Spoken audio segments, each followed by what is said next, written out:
Danhur.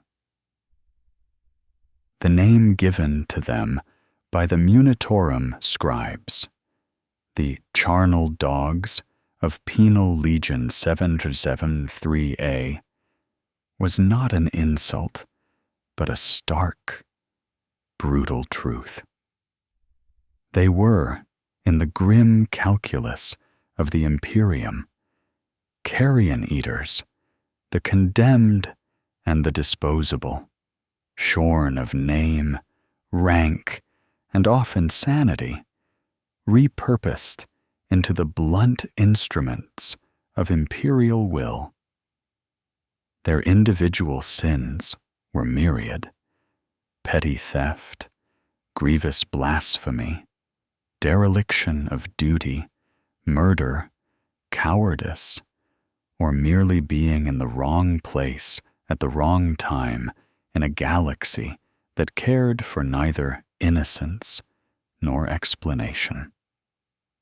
Collected from the deepest, most lightless corners of imperial justice, they were uniformed in dull gray, armed with whatever rusted lass rifle could be scrounged from forgotten armories and fed on nutrient paste barely fit for vermin. Their purpose was simple: to die for the Imperium, for the Emperor, to absolve their transgressions with blood and sweat, and the agonizing cessation of their wretched existence. Viridia Tertius was to be their charnel ground. Viridia Tertius. The very name, in High Gothic, conjured images of vibrant life, verdant fields stretching to horizons kissed by a benevolent sun. Once, it had been a jewel of the Segmentum Pacificus, a world farm feeding entire sectors, its agro-domes and hydroponic towers churning out staggering quantities of vital foodstuffs. For millennia, its harvests had sustained untold billions, its rich soils yielding crop after crop with unceasing abundance. But those millennia were long past. Now, Viridia Tertius was a world in a slow, agonizing death throes, its verdance a mocking memory, its fields turning to dust and ash.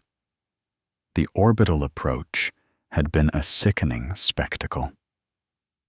From the grimy viewports of the troop transport, an ancient, barely space-worthy derelict nicknamed the Corpse Hark, the penal legionnaires had watched as the once azure sphere shifted through sickly greens, then to mottled browns, and finally to vast, festering lesions of ochre and gray. The planetary defense network, usually a shimmering veil of lances and void shields, was a skeletal ruin, its batteries inert, its orbital stations crippled or abandoned.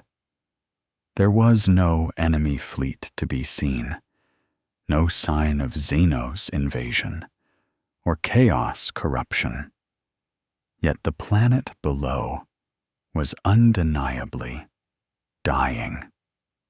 Their landing zone was Sector Gamma 7, an agricultural hub that, according to ancient charts, should have been a sprawling network of cultivation towers and automated harvesting vehicles.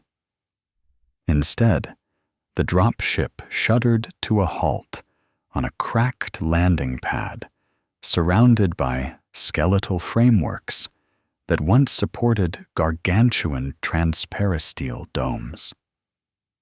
The air that rushed in as the ramp hissed down was thin, acrid, tasting of dust and decay, carrying the faint, nauseating sweetness of rotting vegetation. The heat was oppressive, dry, and searing, a stark contrast to the cloying, humid air expected of an agri-world. "Move it, maggots! On your feet, 1 minute to contact with the ground, then it's hard work, or a bullet," bellowed Sergeant Kalen, his voice hoarse from years of screaming orders over the din of battle and the pleas of the condemned. Kalen was not a penal legionnaire himself. He was a watcher, a seasoned veteran of the Imperial Guard, assigned to ensure the condemned died efficiently. His face was a roadmap of scar tissue, his eyes hard as flint, reflecting none of the fear that gnawed at the guts of the men shuffling past him. He carried a heavy-caliber autogun, its barrel gleaming ominously, a stark reminder of their ultimate fate if they faltered. The 773A, numbering roughly 3,000 souls, spilled onto the cracked ferrocrete. They were a motley collection. Former PDF deserters, renegade cultists whose faith had strayed too far from the imperial creed, common criminals, and the politically inconvenient. Among them was the taciturn Radek, a former Katahan jungle fighter accused of insubordination after refusing a suicidal order. The shifty, emaciated figure of Cygnus, a Void Gang hacker who had accidentally stumbled upon forbidden data slates, and the towering, sullen brute known only as Goliath, a man whose crimes were so heinous even Kalen seemed to avoid eye contact with him. They shuffled in silence, their eyes darting, assessing the landscape of their impending doom. Viridia Tertius was a graveyard of ambition. Vast, desiccated fields stretched into the haze, furrows of dead soil where once lush crops had thrived. Twisted, blackened husks of what might have been nutrient-rich fungi or grains littered the ground, cracking under their worn boots. The automated harvesters, once the tireless servants of the Omnissiah, lay rusting, half buried in drifts of sterile dust, their multi-limbed appendages frozen in silent protest. The few surviving structures were utilitarian, blocky hab units and processing plants, their lights flickering erratically, powered by generators that seemed to be sputtering on their last fumes. A contingent of the Viridian Planetary Defense Force, a rag-tag collection of emaciated guardsmen in faded uniforms, met them. Their faces were hollow, their eyes shadowed with exhaustion and a deeper, more profound weariness that spoke of prolonged despair. Their equipment was poorly maintained, their laser guns chipped and grimy. Their commander, a haggard-looking captain whose name Kalen didn't bother to learn, saluted stiffly.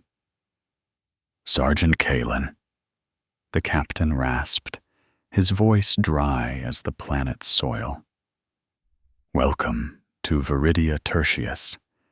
We've been expecting you, though expecting is perhaps too strong a word for what's left of us.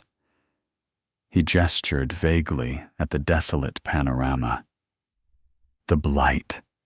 It grows worse, faster than any of the agri-technos can explain. Crop yield is down 95% in this sector alone in the last cycle. The supply ships are demanding more, but there's nothing left to give. Kalen grunted, unmoved. That's why we're here, Captain. To make sure there is something to give. These men, he waved a dismissive hand at his legionnaires, are here to work, to clear the dead fields, to prepare the soil, to plant whatever the administratum sends down. They'll work until they drop. And if they don't, I'll put a bullet in their heads myself. No different from any other agri-world, eh? The captain's gaze swept over the condemned. This isn't like any other agri-world, Sergeant. The blight, it's not like anything we've seen. We've thrown every fungicide, every gene enhancer, every blessing from the Mechanicus at it. Nothing works. The crops just die, sometimes in days, sometimes in hours, and sometimes they just disappear, wither to dust before your eyes. A chill, not entirely due to the thin air, snaked through some of the penal legionnaires. They were used to death, intimately familiar with its various forms. But this sounded different. This sounded like something beyond mundane blight. This sounded like the galaxy's true horrors, the ones whispered in the dark corners of overcrowded transports, where reason gave way to primal dread. Their assignment was immediately given. Clear sector, Gamma 7's primary hydroponic reclamation zone. A vast area spanning dozens of square kilometers, once filled with soaring towers of nutrient-rich water and genetically modified grains, was now a skeletal forest of collapsed structures and stagnant, algae-choked pools. The air in this zone was thick with the stench of chemical decay and a cloying, sickly sweet perfume of biological rot. You're to clear this entire section, the captain explained, gesturing at a map projected onto a flickering data slate. Harvest any remaining viable crops. There won't be much. And then prepare the soil for new planting. The agri-technos believe a deep purge, a literal stripping of the land, might reset the ecological balance. It's a last-ditch effort. The penal legionnaires were issued worn shovels, picks, and some ancient, barely functional, heavy lifting gear. Their first day was a blur of back-breaking labor under the twin suns of Viridia Tertius. The soil was like concrete in some places, crumbling to dust in others. The dead plant matter resisted their efforts, its fibrous husks tangled and surprisingly resilient. Flies buzzed in thick clouds, attracted to the pervasive decay. The air shimmered with heat, distorting the skeletal structures around them, making them seem to writhe like tortured spirits. By nightfall, exhaustion had claimed most of them. They collapsed in their designated hab block, a hastily converted storage facility reeking of mildew and despair. The nutrient paste they were given was almost inedible, but they swallowed it nonetheless, their bodies screaming for sustenance. As the twin suns set, painting the sky in grotesque shades of bruised purple and blood orange, a profound silence fell over the wasteland. It was a silence broken only by the distant, mournful howl of the wind whistling through ruined structures, a sound that seemed to carry the lament of a dying world.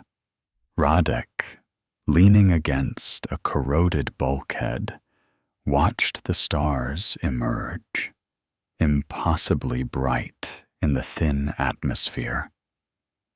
He had seen countless worlds, from the emerald death jungles of Katashan to the glittering spires of segmentum capital worlds. Each had its own character, its own unique scent, its own song. This world, Viridia Tertius, had no song. It had only a dying gasp, a drawn-out, agonizing sigh that seemed to permeate the very air. He wondered how long they would last here. Not long, he suspected. Not long at all.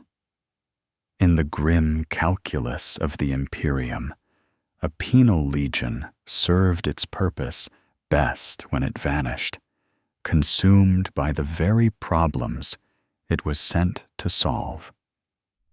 And Viridia Tertius, it seemed, was more than capable of consuming them all.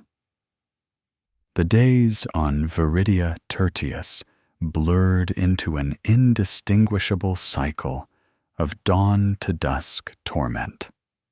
Each morning, the twin suns, one a sullen orange, the other a sickly yellow, would climb above the desolate horizon, casting long, wavering shadows across the skeletal remains of the Agri domes.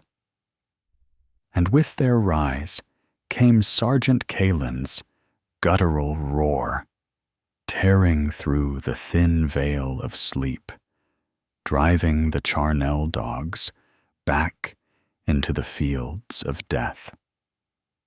The air was a constant, oppressive presence, thick with fine dust that caked their throats and stung their eyes, mingled with the cloying aroma of decay. It was a smell that seeped into their clothes, their skin, their very souls, the scent of a world slowly giving up its ghost. Their labor was Sisyphean. They toiled in Sector Gamma 7, wielding their rusted shovels and blunt picks, attempting to clear what the agri-technos called the primary hydroponic reclamation zone. It was a misnomer, a cruel joke. There was nothing to reclaim, only to bury. They hacked at the twisted, desiccated remains of bioengineered grain, each stalk brittle as old bone, each root system a tangled, unyielding knot. The soil, once rich and fertile, was now a parched, cracked expanse in some areas, and in others, a viscous, tar-like sludge where the nutrient-rich water had gone stagnant and putrid. Radek, his calloused hands blistered and bleeding through the worn fabric of his gloves, swung his heavy mattock with a rhythmic, almost mechanical efficiency. His Kadashan training, brutal and unforgiving, had ingrained in him a deep well of physical endurance, but even he felt the gnawing exhaustion that permeated every fiber of his being. He remembered the vibrant, aggressive flora of his homeworld, plants that fought back with venom and tooth. Here, the plants offered no resistance. They simply lay dead, a vast, silent testament to an unseen killer. It was a quieter, more insidious kind of death, and in some ways, more unsettling. The jungle might kill you swiftly, but Viridia Tertius promised a lingering, desolate end. Around him, the other penal legionnaires moved with a similar grim determination. There was no joy, no camaraderie, only the shared burden of despair. Cygnus, the former void hacker, his frame alarmingly thin, struggled with a shovel twice his apparent weight. His eyes, perpetually bloodshot, constantly scanned the horizon, not for threats, but for anything that might offer a moment of reprieve, a chance to escape the monotonous horror.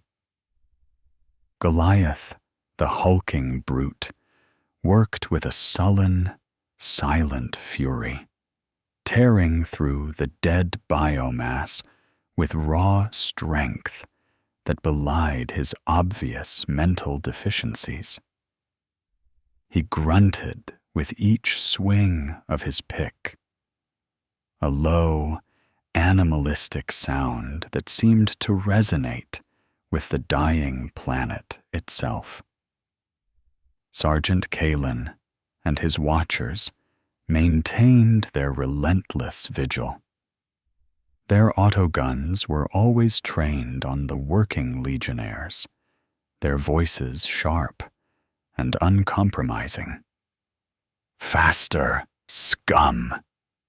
The Emperor doesn't feed those who starve themselves. Pick up that pace, or you'll be feeding the soil." For them, the blight was merely another obstacle, another reason to drive the condemned harder. They showed no sympathy, no understanding, only the cold, hard logic of imperial efficiency. But even their grim focus couldn't entirely ignore the escalating strangeness of the blight. The planetary defense force, whose numbers seemed to dwindle with each passing day as more guardsmen succumbed to various ailments or simply vanished into the desolate landscape, was growing visibly more desperate. Their captain, his face etched with deeper lines of stress, would occasionally visit the reclamation zone, his reports to Kalen becoming increasingly frantic.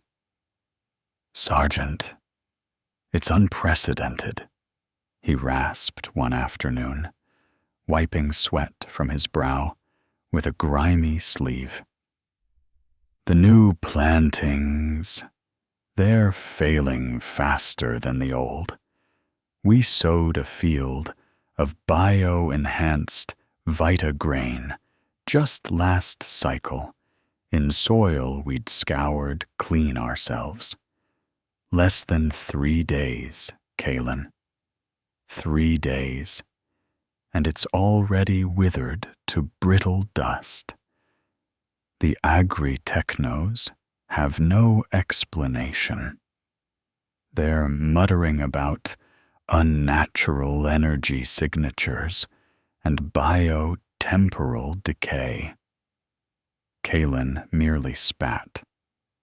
Unnatural, natural, doesn't matter, Captain. My men will clear it. They'll work until the soil bleeds, if that's what it takes. His words were hollow, even to himself. They were clearing, yes, but for what? To plant new seeds that would inevitably join the ranks of the dead? The futility of their task was a corrosive acid, eating away at the last vestiges of hope. The penal legionnaires themselves began to notice the more insidious aspects of the decay. It wasn't just gradual wilting. Sometimes they would turn their backs on a patch of seemingly healthy, if struggling, new growth, only to find it entirely collapsed into a heap of desiccated fibers mere minutes later. It was as if an invisible predator was stalking the very life force of the planet, draining it away with impossible speed. "Did you see that, Radek?" Cygnus whispered one evening, his voice thin with fear. They were on their allotted rest cycle, huddling in the meager shade of a leaning skeletal processing unit. That patch of synth sprouts near the Gamma Tower was green this morning. Now, nothing. Just dust, like it aged 1,000 years in a single breath. Radek grunted, wiping a streak of grime from his forehead. "Probably just your eyes playing tricks on you, void rat. This air, it does things to your head." But even as he said it, a cold thought formed in his stomach. He had noticed it. A subtle flicker, a darkening of leaves, a sudden shriveling that seemed too fast, too unnatural for any known blight. He'd seen diseases sweep through ecosystems, but never with such surgical precision, such immediate, irreversible totality. It was less like a disease, and more like an intentional act. The air itself seemed to grow heavier, not with humidity, but with an almost palpable sense of melancholy. Some of the more superstitious legionnaires spoke of hungry ghosts or vengeful spirits of the planet. Others, more pragmatic, muttered about some unknown Xenos plague, a slow-acting bioweapon that was systematically dismantling Viridia Tertius from the inside out. Whatever it was methodical. One particular incident stood out in Radek's memory. They were clearing a section of collapsed hydroponic piping, rusted arteries that had once carried lifeblood to the crops. As Goliath heaved a massive section of metal away, revealing the disturbed soil beneath, Radek noticed something peculiar. A small, vibrant patch of moss, impossibly green, growing amidst the decay. It was luminous, almost glowing with an inner vitality that seemed entirely out of place on this dying world. He reached out to touch it, drawn by its sheer audacity of life. But before his fingers could brush its surface, it pulsed faintly, almost imperceptibly, and then, in a blink, turned black and brittle, crumbling to dust. It was as if the very act of observing it, or perhaps the proximity of their profane touch, had sealed its doom. He pulled his hand back, as if burned. Goliath, oblivious, merely grunted and continued his labor. But Cygnus, who had also been watching, gasped. It was alive, and then it wasn't. Just like that. His voice was a thin thread of terror.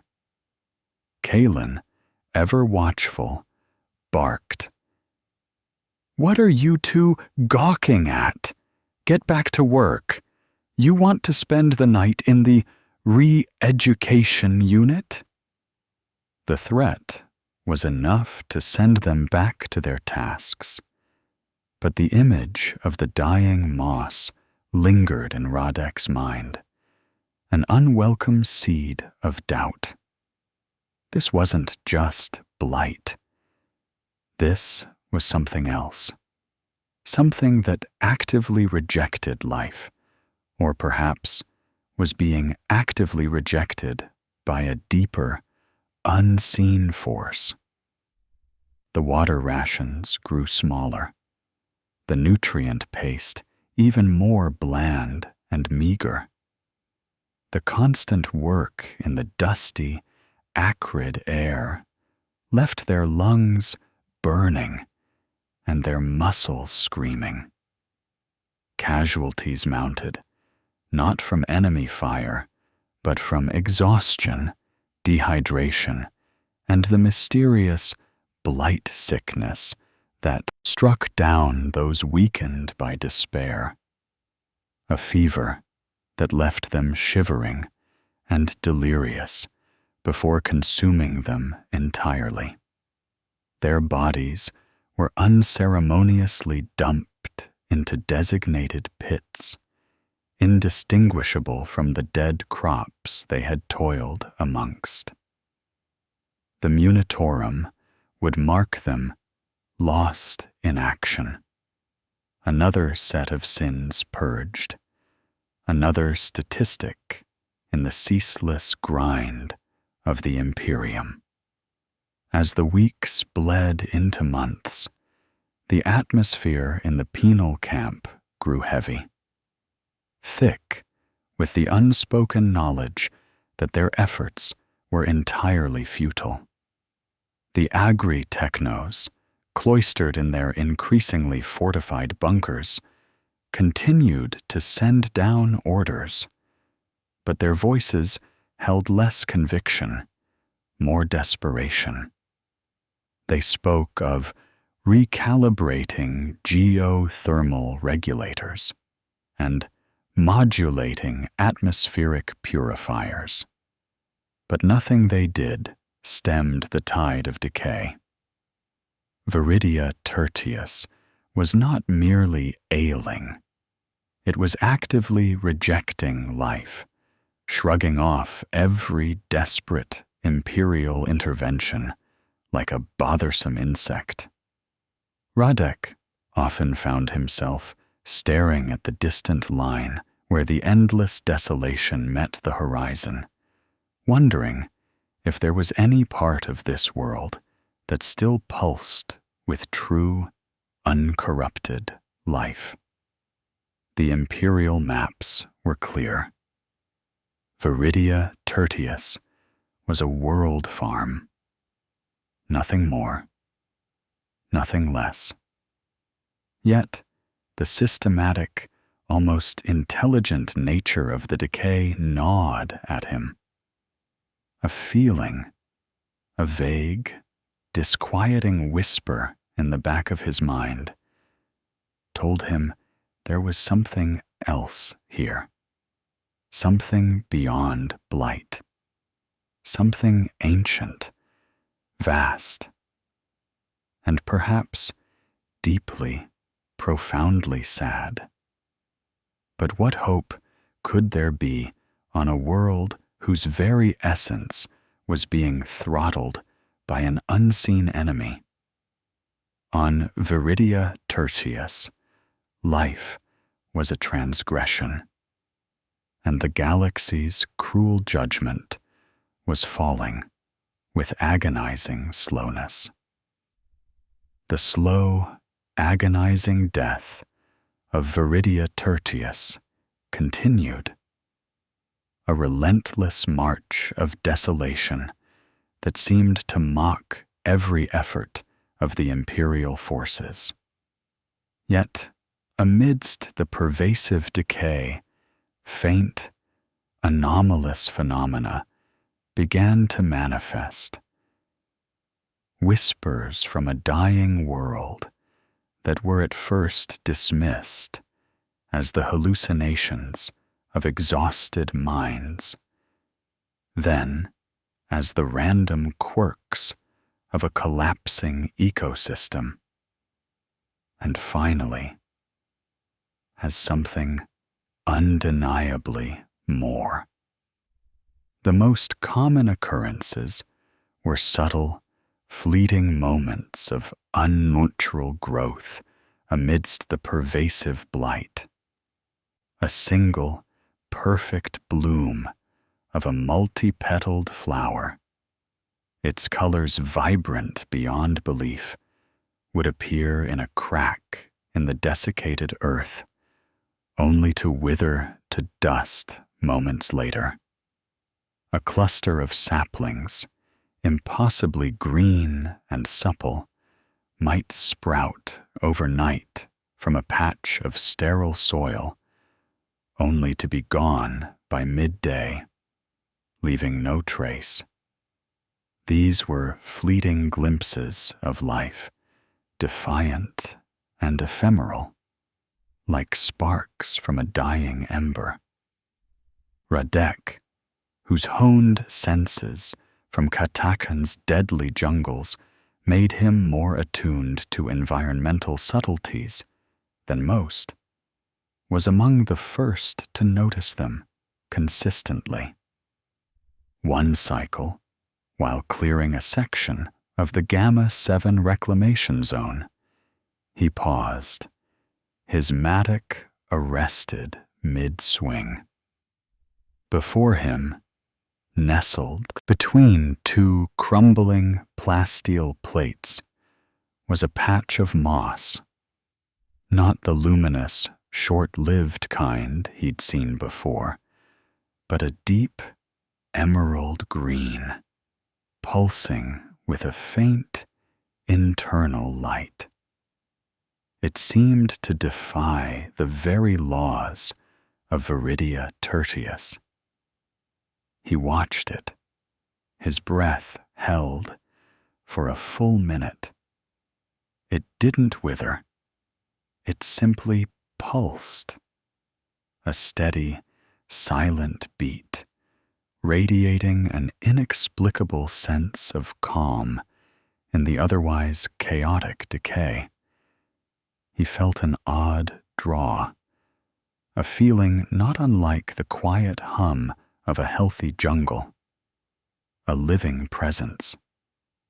Then, Sergeant Kalen's boot kicked a loose rock nearby, and the moss, as if startled, vanished, leaving behind only cracked earth. "Daydreaming, Radek?" Kalen snarled, his eyes narrowed. "Get back to work before I find a dream you won't wake from." Radek merely grunted, returning to his labor, but the image of the defiant moss remained etched in his mind.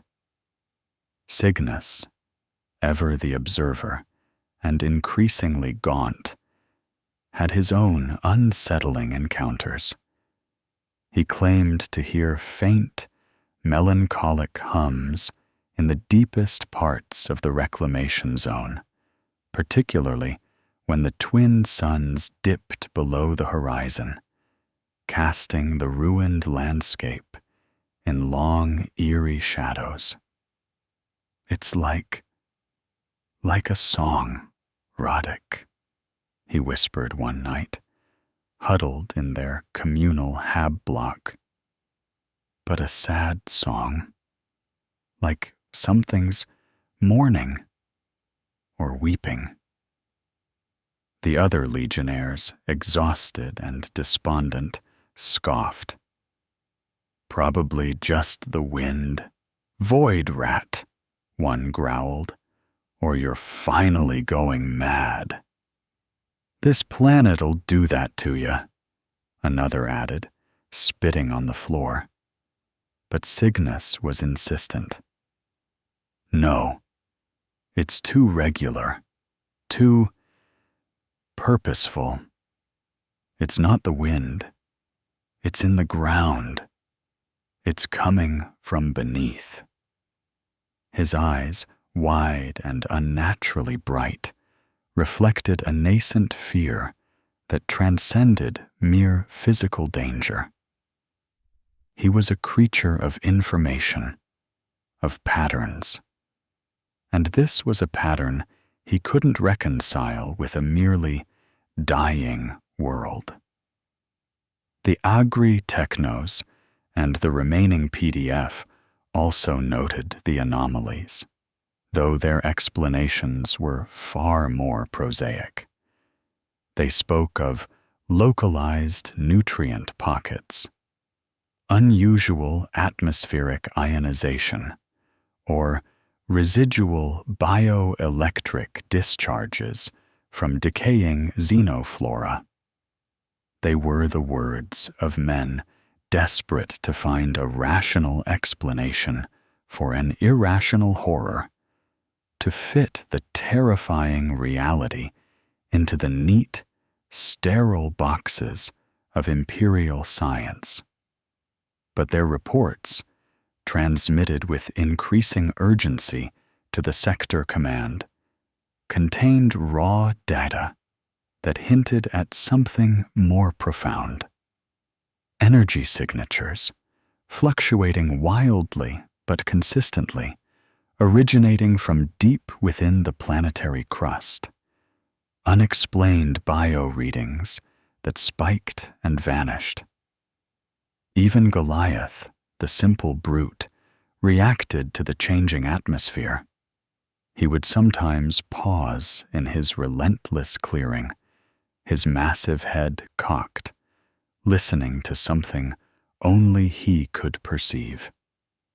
He'd emit low, guttural growls, not of anger, but of a strange, primal discomfort, as if an ancient instinct was stirring within him, warning him of an unknown presence.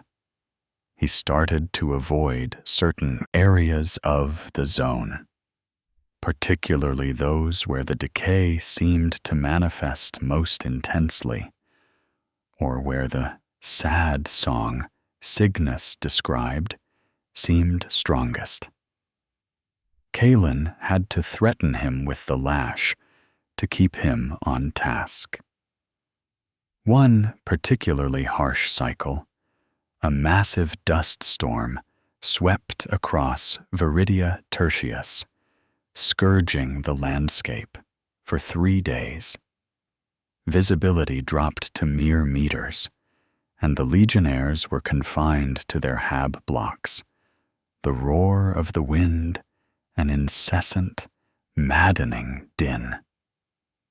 When the storm finally abated, the landscape had subtly shifted.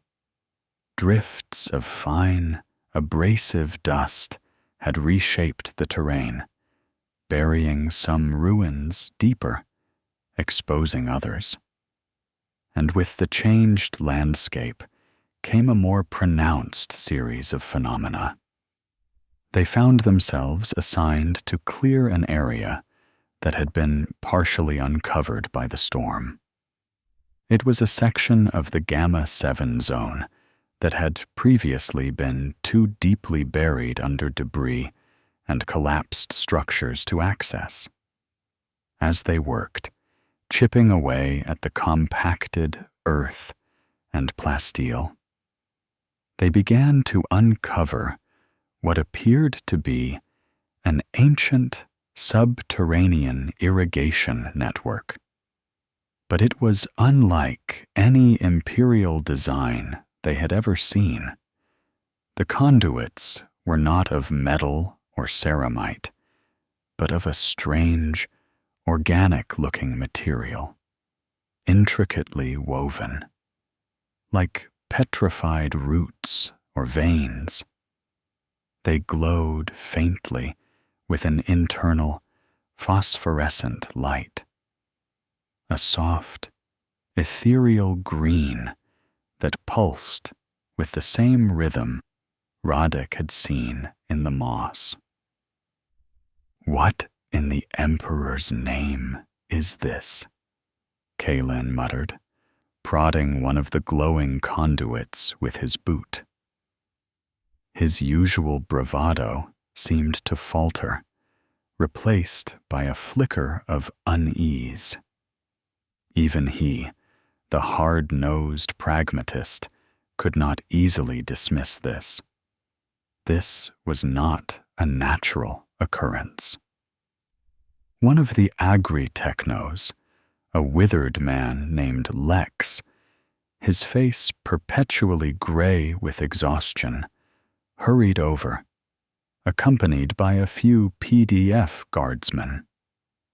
He knelt, examining the glowing conduits with trembling hands. "By the Omnissiah, I've never seen anything like it. These aren't on any schematic. No imperial material composition known to the Mechanicus." His voice was hushed, tinged with a mixture of fear and awe. "The energy readings, they're off the charts, highly organized, definitely biological in origin, but sentient? Impossible." He pulled back his hand as if burned. As they watched, one of the conduits, exposed to the air for the first time in millennia, began to pulse faster, its green light intensifying. Then, impossibly, it began to grow. Thin tendrils, like roots or cilia, slowly unfurled from its surface, reaching tentatively into the dust-filled air, as if searching for something. It was slow, agonizingly so, but undeniable. The tendrils stretched, quivered, and then, as if sensing the pervasive decay, they retracted, wilting and turning black before crumbling into a fine powder. A collective gasp went through the penal legionnaires. It was not a hallucination. It was real. It was alive, or had been, and it had withered at their touch, at the touch of the dying world. "Burn it!" Lex finally shrieked, his scientific curiosity giving way to terror. "It's Xenos. It must be. A plague. Kill it. Kill it before it spreads." The PDF guardsmen, visibly unnerved, raised their laser guns, but Kaelin held up a hand, "Hold your fire, you fools," he barked. "What if it's what's causing the blight? No, we don't destroy it. We study it. The Inquisitors will want to see this." His voice, though still commanding, held a tremor that hadn't been there before. He was dealing with the unknown. And in the Imperium, the unknown was always, universally, horrifying. Radek, however, felt a different kind of horror. The moss, the hum, the dying plants, and now these glowing, organic conduits. It was all connected. This wasn't just a world dying. It was a world struggling, actively resisting its own demise, sustained by something profoundly alien, yet inherently passive. It wasn't aggressive. It was defensive. It wasn't attacking. It was simply there. A vast, ancient biological entity, deeply interwoven with the planet, now struggling against the invisible assailant that was consuming Viridia Tertius. And the Imperial response, he knew, would be to burn it all. To cleanse what they didn't understand, even if it meant extinguishing the last flicker of life on this world. The grim irony was not lost on him. They were tasked with saving an agri-world. But if this organic network was its life support, then they were on the verge of killing the patient in the name of purity. The discovery of the glowing organic conduits beneath the reclamation zone of Sector Gamma 7 acted as a stark line in the dust. Before it, there was suspicion and vague dread. After it, there was a chilling certainty that Viridia Tertius's demise was not a natural phenomenon, but something far more insidious and, to the Imperium, far more dangerous. The Agri-Technos' reports became less about crop rotation and more about bioanomalies and unclassified energy signatures. The remaining PDF troops, their numbers dwindling due to illness and the despairing realities of the agri-world, began to eye their penal legion charges with a mixture of fear and growing suspicion, as if the condemned might somehow be tainted by the alien presence. Yet, despite the pervasive decay and the unsettling discoveries, there remained one impossible anomaly on Viridia Tertius: the unscathed Heartwood. It was a vast, sprawling valley, hidden deep within a treacherous mountain range, almost entirely cut off from the rest of the planet by jagged peaks and impenetrable, naturally occurring void shield generators of unknown origin. This region had been largely ignored by the Imperial settlers, deemed too difficult to exploit for agricultural purposes, while the rest of Viridia Tertius withered. The Heartwood thrived. Rumors of the Heartwood had circulated among the penal legionnaires since their arrival, whispered in hushed tones during meager meal breaks. Tales spoke of lush forests, vibrant rivers, and an impossible abundance of life. Most dismissed these as the fevered dreams of starving men, an unholy thirst for something other than dust and rot. But the agri-technos knew of it, their data slates stubbornly refusing to explain the ecological miracle. Satellite scans showed an impossibly stable, verdant ecosystem, shielded from the blight that consumed the rest of the planet. Sergeant Kalen, now charged with guarding the newly discovered xenobiological conduits, received new orders from the planetary governor's increasingly desperate administration.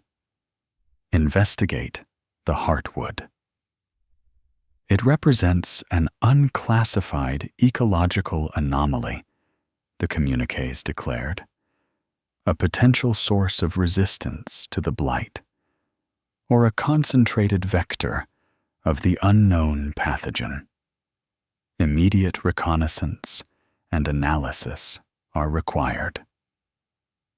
The unspoken command, laced between the lines of imperial protocol, was clear. Find a solution or burn it. Kalen assigned the task to Radek's squad, a grim collection of 30 penal legionnaires, including Cygnus and Goliath. "You lot are going on a hike," Kalen snarled, his voice tinged with a dark amusement. "Find this Heartwood.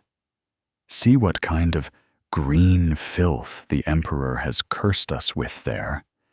If it's green, it's probably rotten."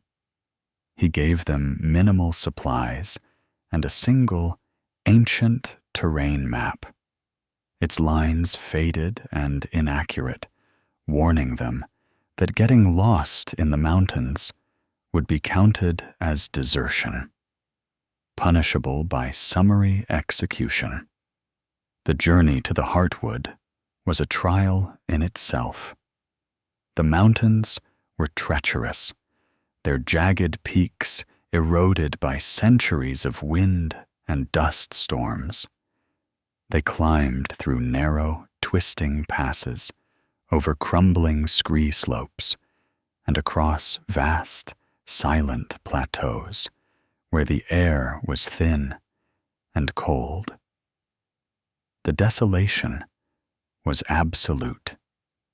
No plant life, no insects, not even the resilient skitter rats that usually clung to life on even the most barren worlds.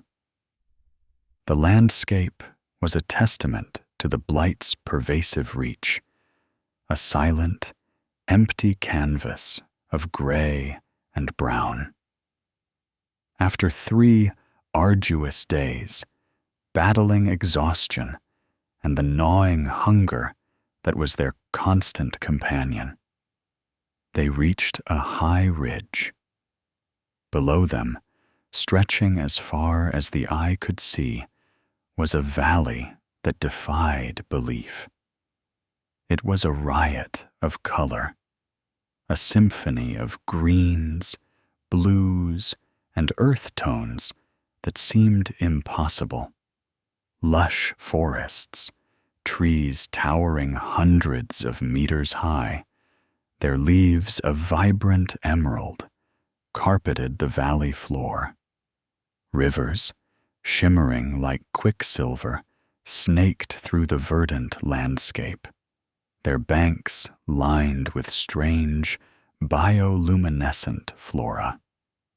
The air here was rich, humid, carrying the scent of damp earth and blooming flowers. A stark contrast to the acrid dust of the rest of the world. A gentle, pervasive hum, almost a song, vibrated in the air, deep and resonant. "By the Emperor," Cygnus breathed, his usual cynicism replaced by wide-eyed wonder. It's alive." Radek felt a surge of something he hadn't experienced since leaving Catacon, a deep, almost primal connection to living nature. It was like stepping into another world, a pocket of defiance against the pervasive death of Viridia Tertius. But it was also unsettling. This level of vibrancy, this sheer, unbridled life, felt wrong in the context of the dying planet. It was too perfect, too isolated. They descended into the valley, their caution overriding their exhaustion. As they moved deeper, the flora grew stranger, more magnificent. Trees with bark that glowed with soft, internal light, flowers that slowly opened and closed like miniature alien eyes, and fungi that pulsed with bioluminescence. The air was warm, rich with oxygen, invigorating their weary lungs.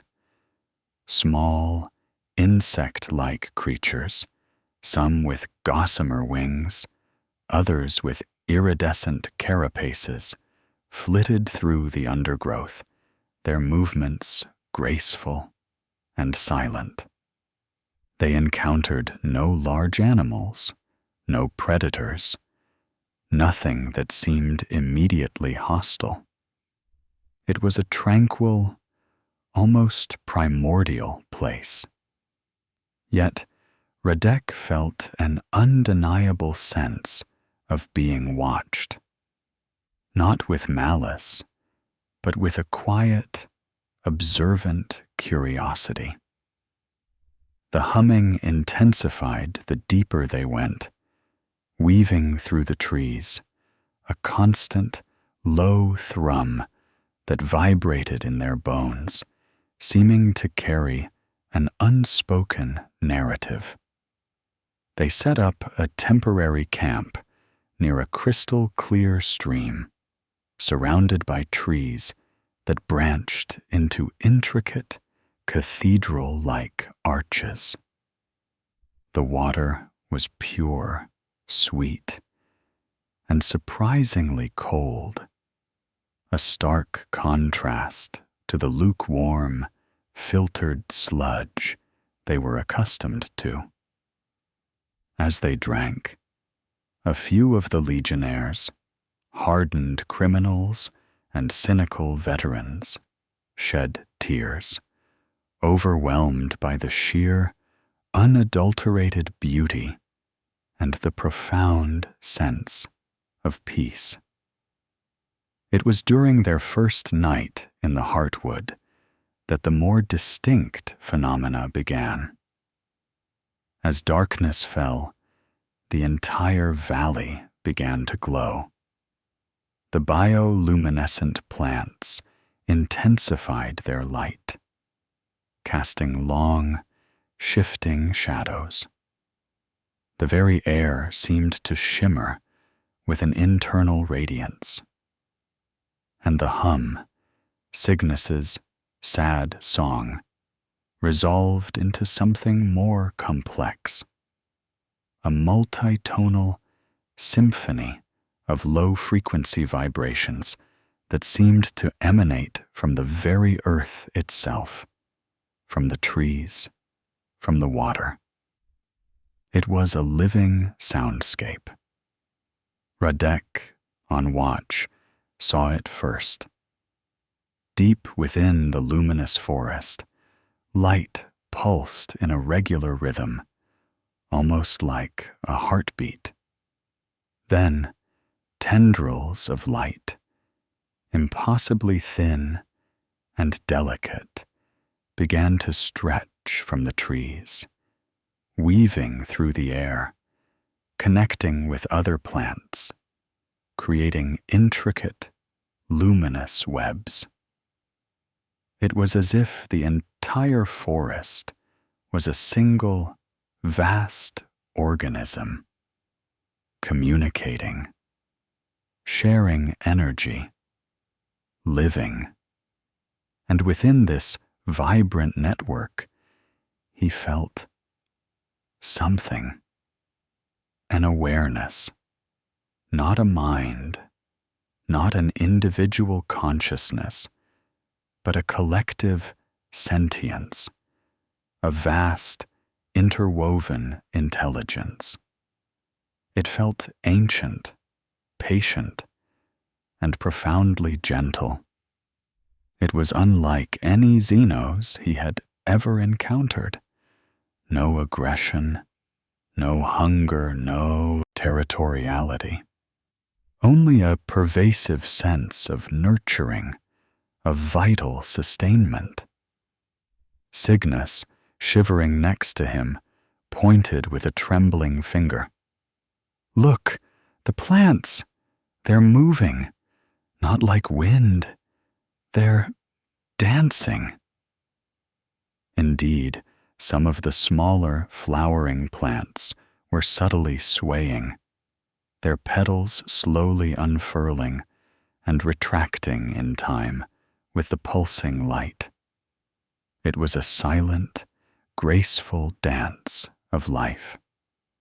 Then, a new phenomenon.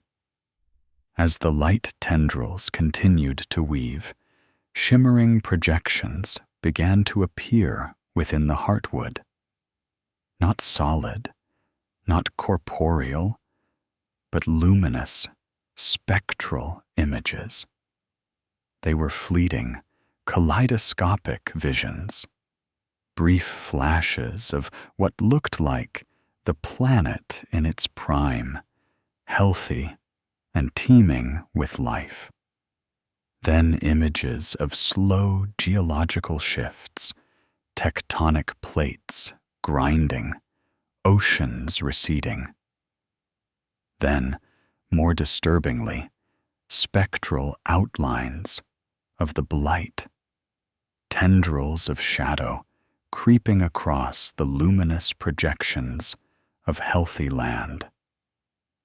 It was as if the heartwood was showing them its memories, its struggles, its very purpose. Goliath, who had been sleeping, stirred. He sat up, his eyes wide and fixed on the luminous projections.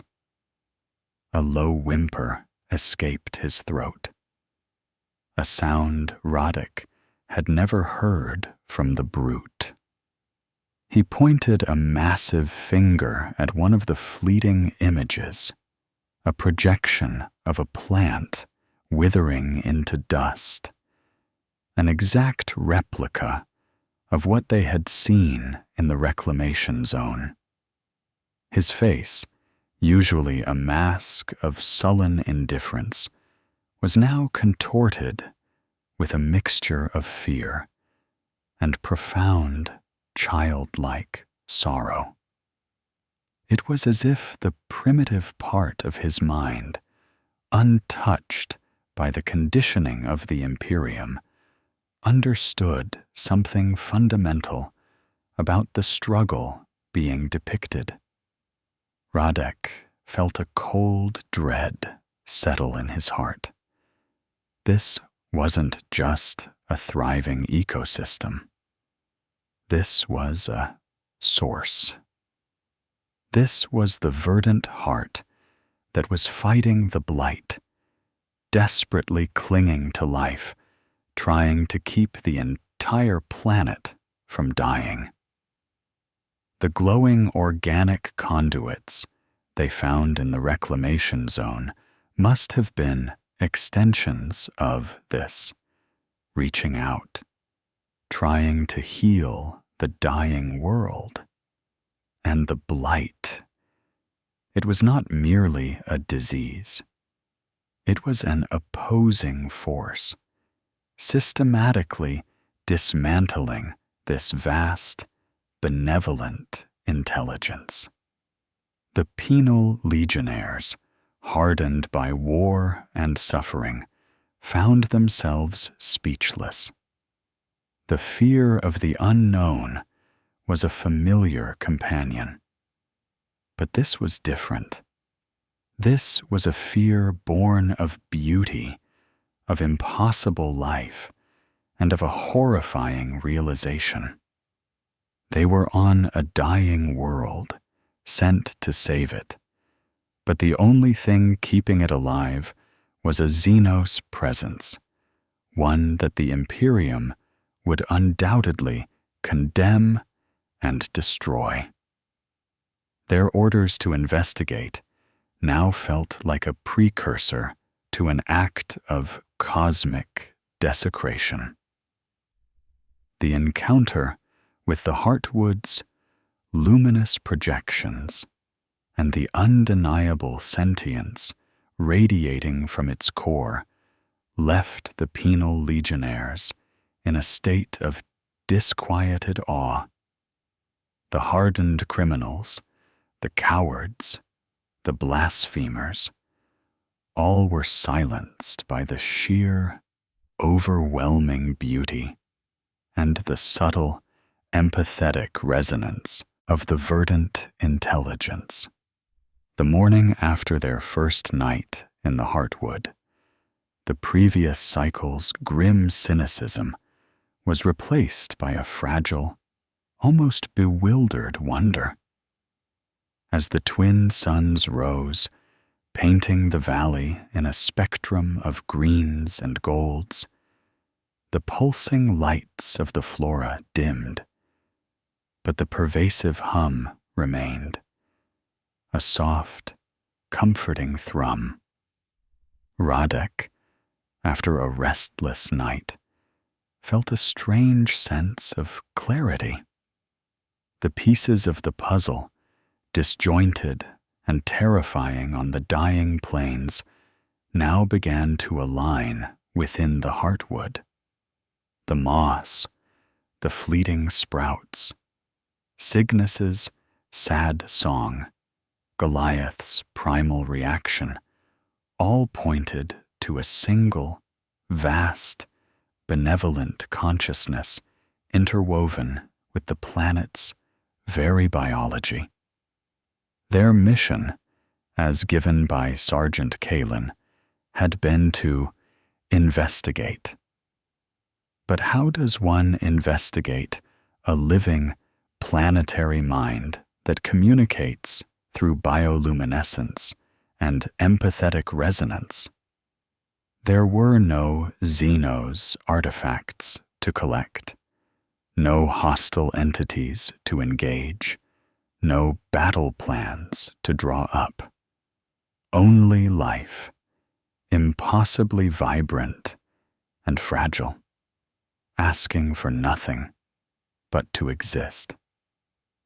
As they moved deeper into the Heartwood, carefully charting its boundaries as best they could with their limited equipment, the interactions with the sentient green grew more pronounced, yet still non-confrontational.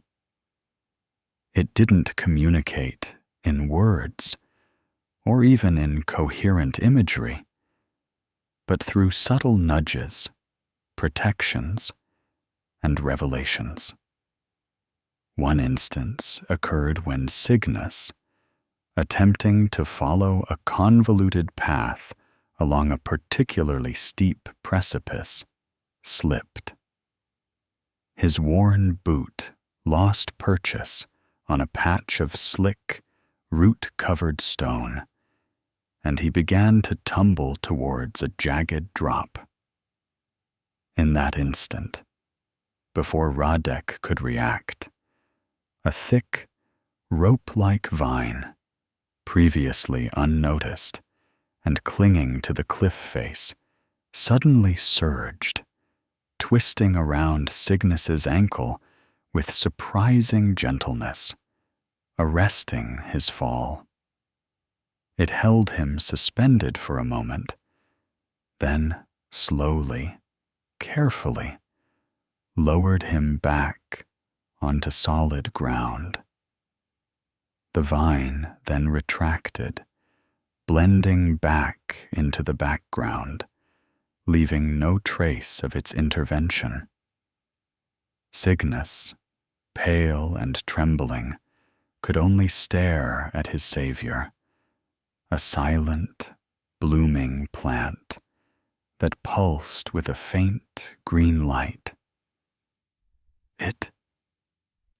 It saved me, he stammered, his voice choked with disbelief.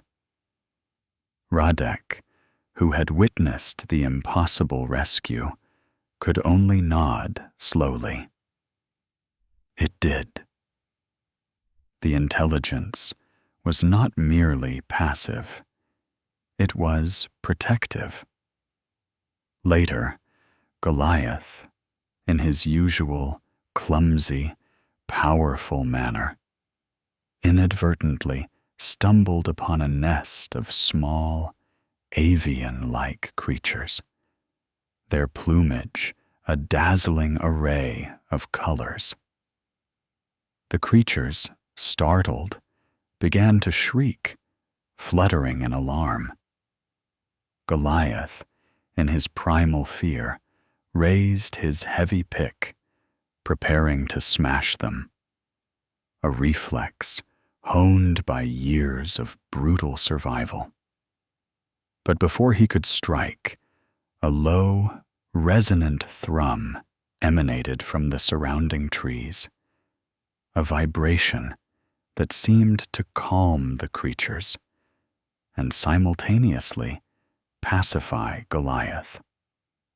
The large man lowered his pick, his face contorted in confusion, and then, impossibly, knelt, extending a massive, open hand towards the birds. They chirped, no longer fearful, and one even hopped onto his palm, pecking gently at his calloused skin.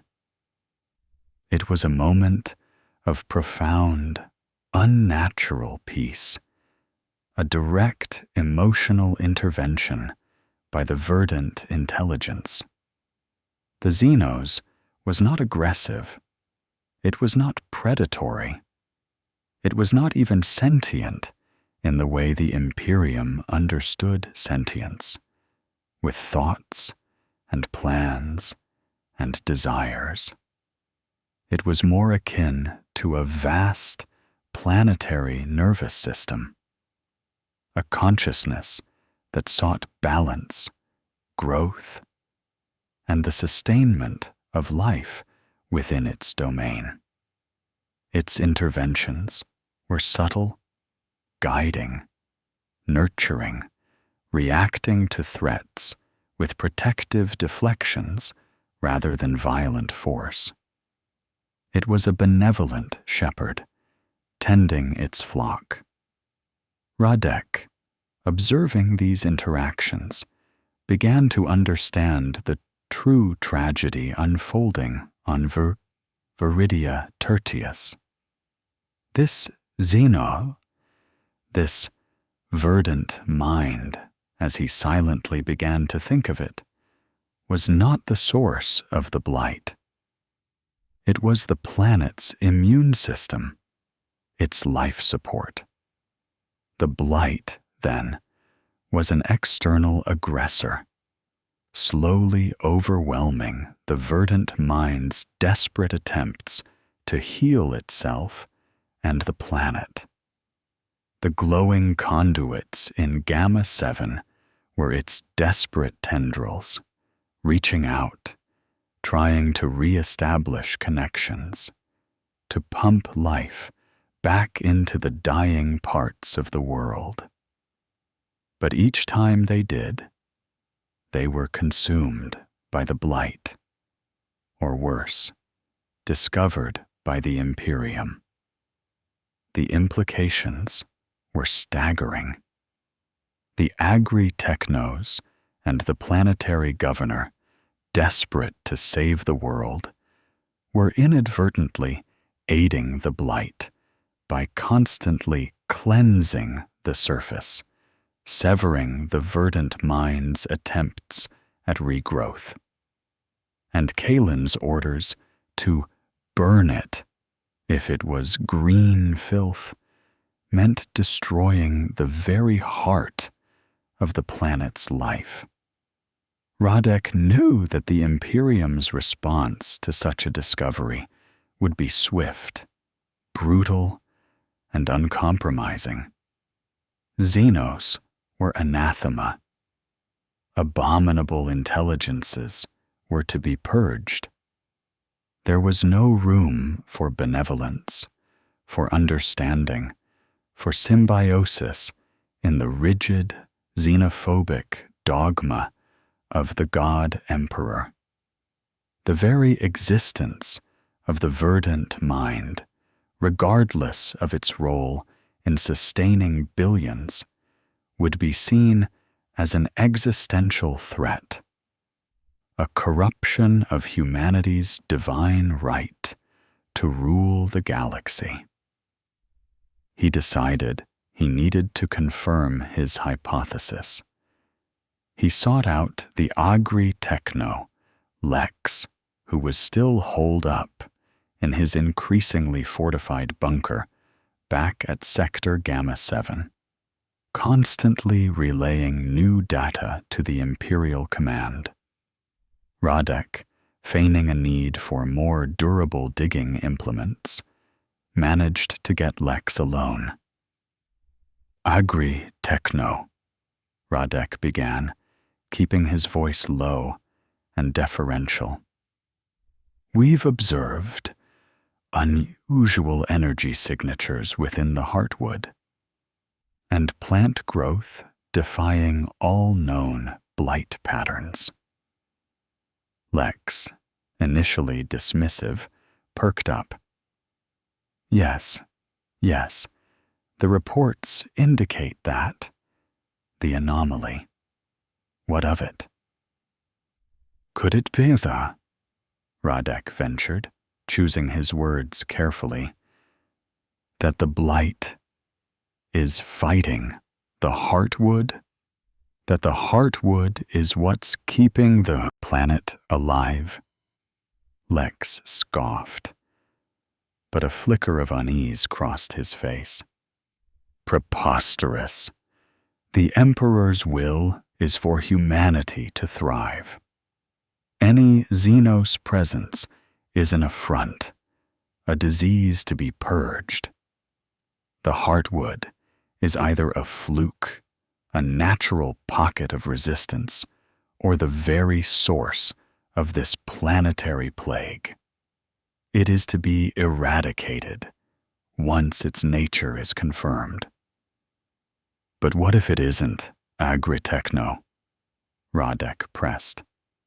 What if the energy readings you detected from the buried conduits are proof that this Xenos is trying to heal the world? What if the blight is killing it, not the other way around?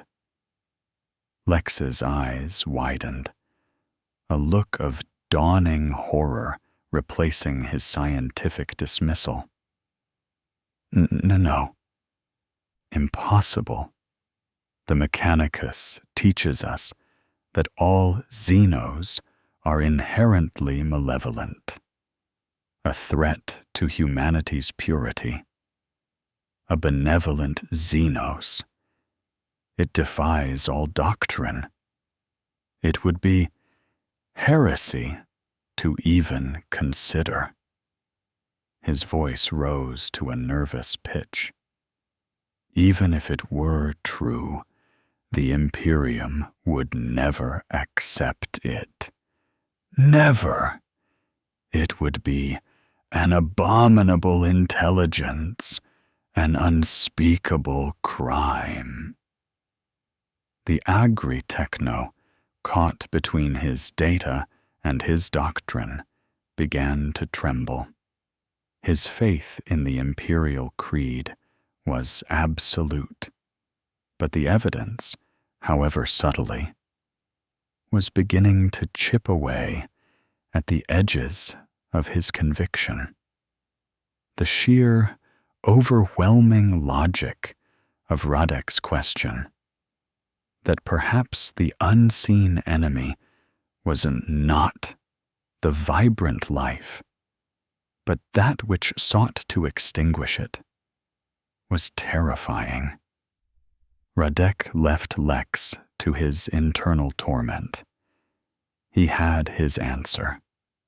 The verdant mind was indeed the planet's life force, and the Imperium, blind to anything but its own zealous dogma, was already set on its destruction. He returned to his squad in the Heartwood, a new, heavy burden settling upon his shoulders.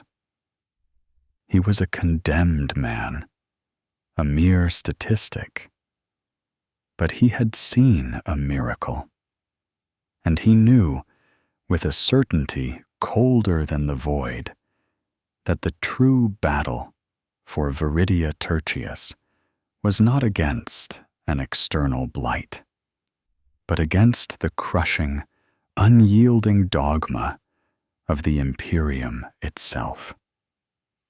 The choice for his penal legion, for himself, was no longer merely between life and death, but between damnation and true salvation.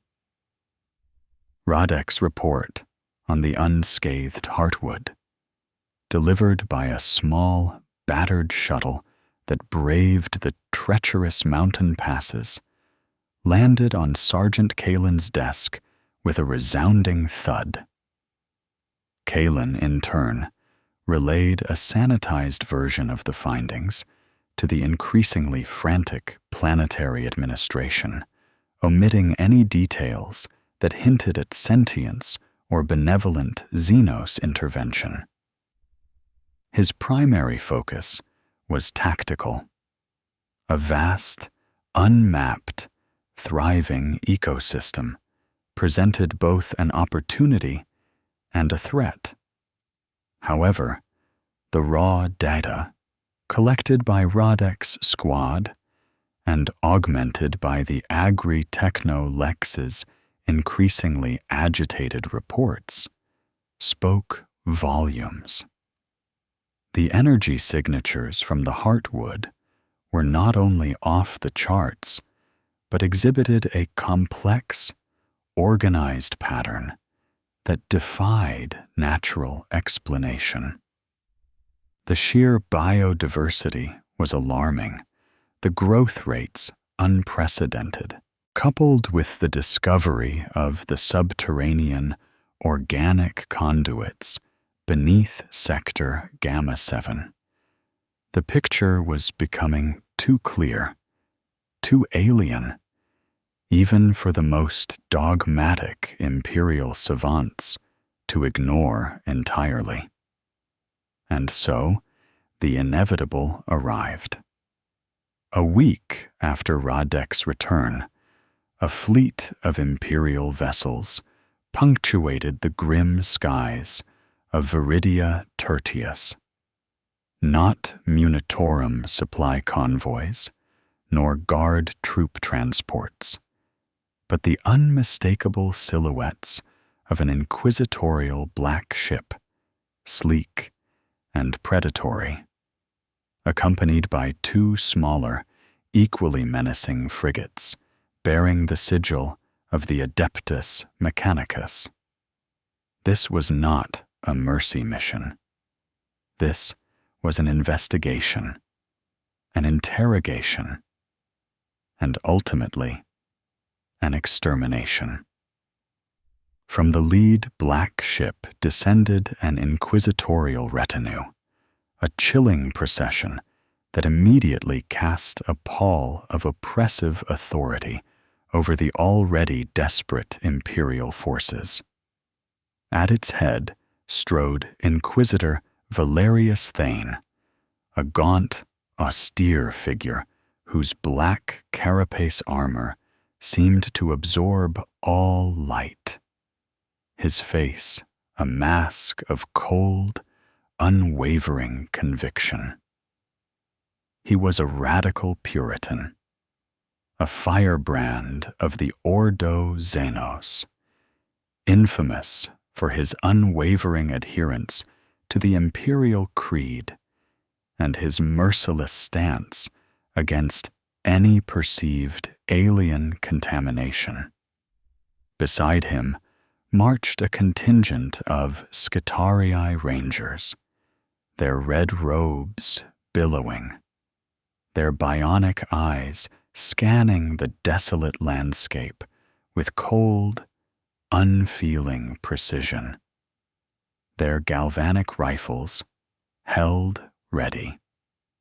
Behind them came a High Lord's envoy, an administratum functionary named Lord Senator Octavius, whose silk robes and plasteel staff seemed utterly out of place in the dust-choked reality of Viridia Tertius, but whose presence bespoke the highest levels of imperial concern.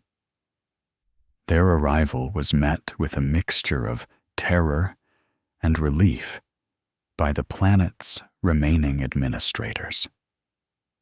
Terror, because an inquisitor's presence often meant wholesale purging. Relief, because finally, the full, uncompromising might of the Imperium was being brought to bear on their dying world. Thane's first actions were decisive and brutal.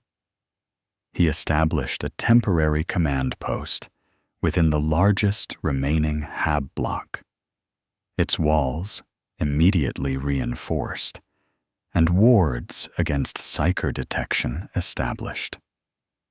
He questioned Governor Valerius, the planetary commander, the agri-technos, and even Sergeant Kalen, his voice a low, gravelly whisper that held more menace than any shout.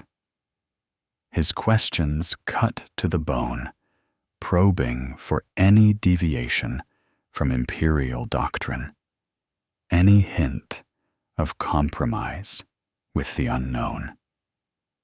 Lex, the agri-techno who had conversed with Roddick, cracked under Thane's scrutiny. He revealed the benevolent nature of the Heartwood's energy signatures, the protective interventions, the lack of aggression. Thane listened in chilling silence, his expression unwavering, until Lex, sweat pouring down his face, finished his frantic explanation. So, Thane concluded, his voice utterly devoid of emotion. You suggest this Heartwood is a Xenos entity, possibly sentient, and that it is attempting to aid this planet, to protect it from a blight you cannot comprehend. Is that correct, Agri-Techno Lex? Lex nodded, trembling. Yes, Inquisitor. The data, it supports this conclusion. The vitality of the Heartwood, its growth patterns, its symbiotic interaction with the local fauna. It is as if the planet itself is a living being, and this Xenos is its heart, its defender. Thane's gaze was like ice. An abominable intelligence, then, he stated, not as a question, but as a definitive judgment. An intelligence woven into the very fabric of this world. A planetary entity that dares to usurp the Emperor's divine right to stewardship over his creations.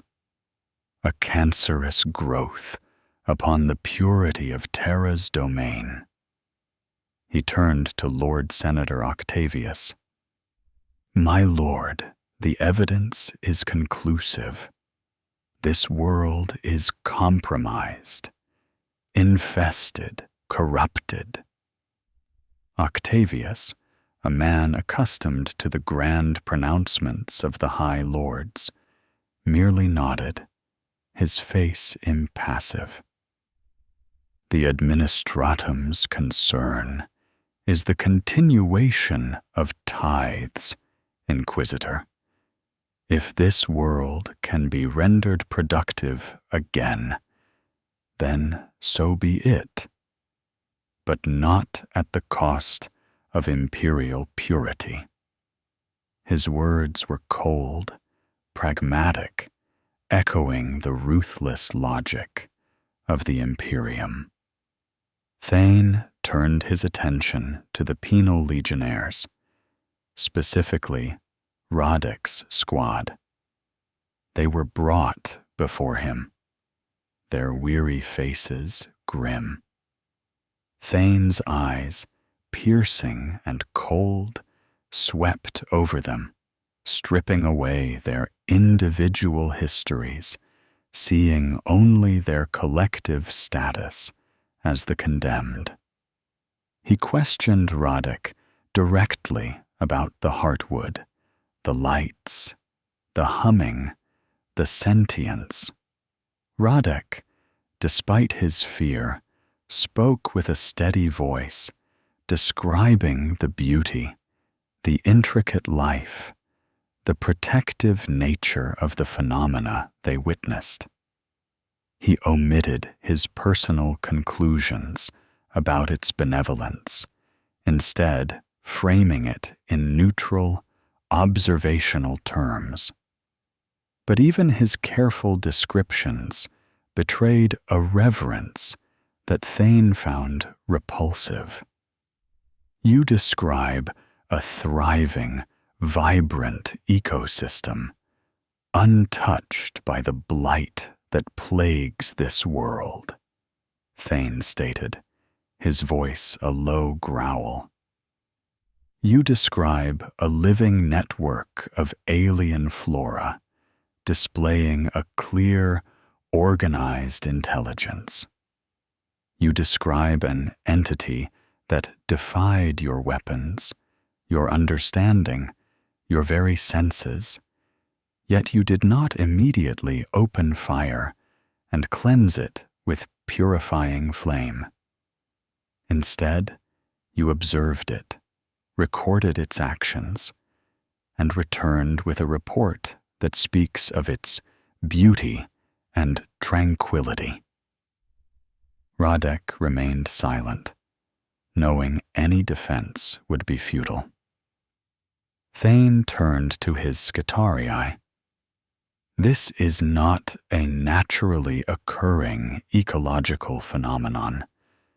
This is a Xenos infestation of unprecedented scale, an abominable intelligence that has woven itself into the planetary ecosystem. It is a contagion, a poison in the very heart of this world. He paused, his gaze sweeping over the assembled Imperial forces, allowing his words to sink in. The blight that consumes Viridia Tertius is not the enemy. It is merely a symptom. The true enemy, the source of this planet's demise, is this so-called heartwood. It is a parasite draining the world, and it must be purged. A collective gasp went through the room. Lex, the agri-techno, collapsed, clutching his head, his earlier certainty dissolving into horrified disbelief. The planetary governor, who had hoped for a scientific solution, looked utterly shattered. Thane's voice hardened, becoming an instrument of cold, unyielding dogma. The imperial mandate is clear. All Xenos life is anathema. All abominable intelligences are to be eradicated. This verdant mind will be cleansed from the face of Viridia Tertius, its roots ripped out, its blasphemous life extinguished. This world will be purged with fire and blade, until not a single trace of this alien abomination remains. He turned to Sergeant Kalen, his eyes burning with fanaticism. Sergeant, your penal legionnaires will lead the vanguard. They will clear the path. They will be the first into the Heartwood. For their efforts, they will earn the Emperor's absolution through sacrifice. A true death for the condemned, for the Emperor. Kalen saluted, his face grim but unyielding. He was a man of orders, a hardened veteran who understood the brutal logic of the Imperium.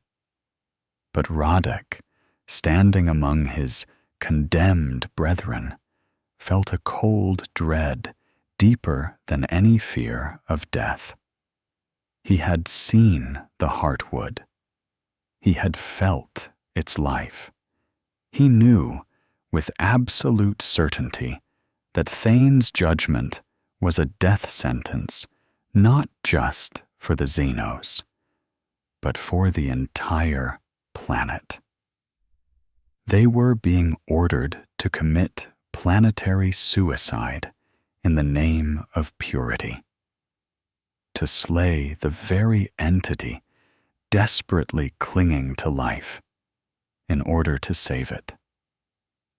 The grim irony was a cosmic joke, a tragic farce that would doom billions across the sector.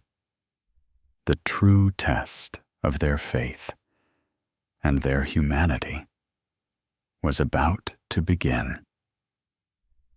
Inquisitor Thane's pronouncements had plunged the remaining Imperial forces on Viridia Tertius into a suffocating shroud of despair. His words, delivered with the chilling finality of an executioner's judgment, shattered any lingering hope that the planet could be saved through scientific understanding or pragmatic intervention. The Heartwood, the last bastion of life, was not a solution, but the enemy, its very existence an affront to the Imperial Creed. For the Penal Legion 773A, the Charnel Dogs, the order to lead the vanguard into the Heartwood was a sentence of absolution through annihilation. Sergeant Kalen relayed the Inquisitor's decree with his usual stoicism, his face grim, but his resolve unbroken. "You heard the Inquisitor," he rasped to the assembled legionnaires, who stood in the barren, dust-choked confines of Sector Gamma 7. "He wants the alien purged. You are to be the cleansing fire. Move out at dawn. Anyone who falters, anyone who hesitates, will be put down. The Emperor, demands your sacrifice. But Kalen's words, usually sufficient to drive the condemned into any maelstrom, met with an uncharacteristic silence. The penal legionnaires, normally resigned to their grim fate, found themselves grappling with an internal conflict more profound than any battle. They had seen the heartwood. They had felt its pulse, witnessed its quiet benevolence, experienced its gentle protection. They had seen life, impossibly vibrant and innocent, in a galaxy consumed by death and malice. Now they were ordered to destroy it in the name of an imperium that demanded purity above all else, even if that purity meant utter desolation. Whispers spread through the ranks like wildfire in dry brush.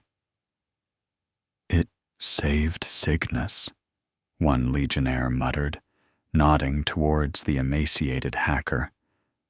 "The vines, they caught him." "It calmed Goliath," another added, pointing at the hulking brute who stood apart, staring at the distant mountains with a troubled gaze. He'd have crushed those skybirds otherwise. It spoke to him in its own way. "It wasn't hostile." Radek's voice cut through the murmurs, carrying conviction. "It was just alive, trying to keep the planet alive." The collective memory of the heartwood, the vibrant colors, the rich air, the pure water, the spectral projections of a struggling planetary life force, clashed violently with Inquisitor Thane's cold decree.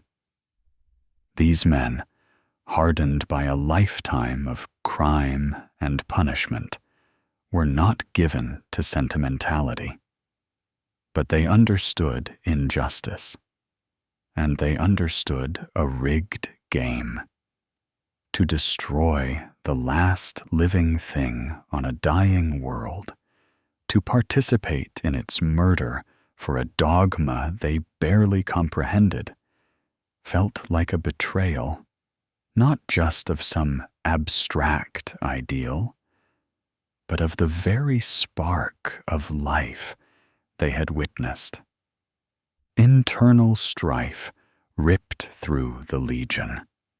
A schism, silent yet palpable, began to form. Some, the most devout, or the most desperate for absolution, clung to Thane's words. "It's Xenos, a corruption. The Inquisitor is right. Better to die pure than live tainted." They were the zealots, driven by a fear of damnation that transcended even the fear of death. Others, the nihilists and the truly broken, saw no difference. "What does it matter? We're dead either way. Another battle, another slaughter. Let the green thing burn. Let the whole galaxy burn for all I care." They were the empty shells, their souls long since cauterized by suffering. But a significant number, perhaps even a majority, found themselves caught in an impossible bind. They were criminals, yes, but they were also survivors.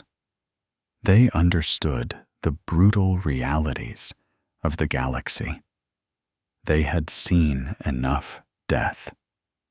And in the Heartwood, they had seen something entirely different, a glimpse of beauty, of innocence, of pure, unadulterated life struggling against an unseen assailant. To turn their weapons on that, to extinguish its very existence, felt like a crime far greater than any they had committed. Radek, seeing the turmoil, understood the weight of the decision. Their loyalty was to the Imperium, but that loyalty was born of fear, not conviction. They were tools, disposable weapons, but even tools could break or turn. That night, in the dim, flickering light of the Hab block, a clandestine meeting took place. Radek, Cygnus, and Goliath, along with a dozen other legionnaires who had been present in the Heartwood, gathered in a secluded corner. The hum of the dying world outside seemed to press in on them, amplifying the gravity of their choice. "We can't do it," Cygnus whispered, his voice hoarse. "We can't just burn it. It's the only thing keeping this world alive. If it dies, we all die. Billions die. And for what? So the Inquisitor can say he maintained purity?" His emaciated frame trembled with a rare, desperate conviction.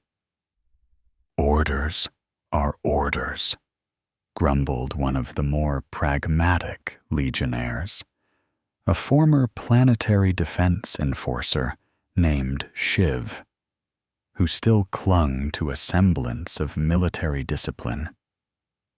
"We disobey, we die. Kalen will gun us down himself. And if not him, then the Skitarii. And if not them, then the Inquisitor's psychers." "We die either way," Radek countered, his gaze sweeping over their desperate faces. "If we follow orders, we kill the Heartwood. The planet dies. We die slowly, starved, dehydrated, or consumed by the Blight's inevitable triumph. Or we die swiftly, by Kalen's hand, by Thane's hand. But either way, we die. The only difference is, one way, we die for nothing.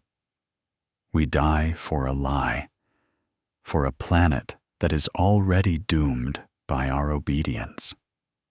The other way, we die trying to save it."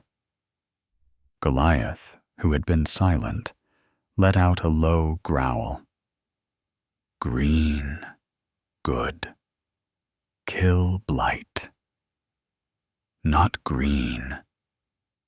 His simple words cut through the intellectual debate, echoing the primal, undeniable truth of what they had witnessed. The argument raged for hours, a desperate wrestling match between fear, conditioning, and a dawning sense of moral imperative.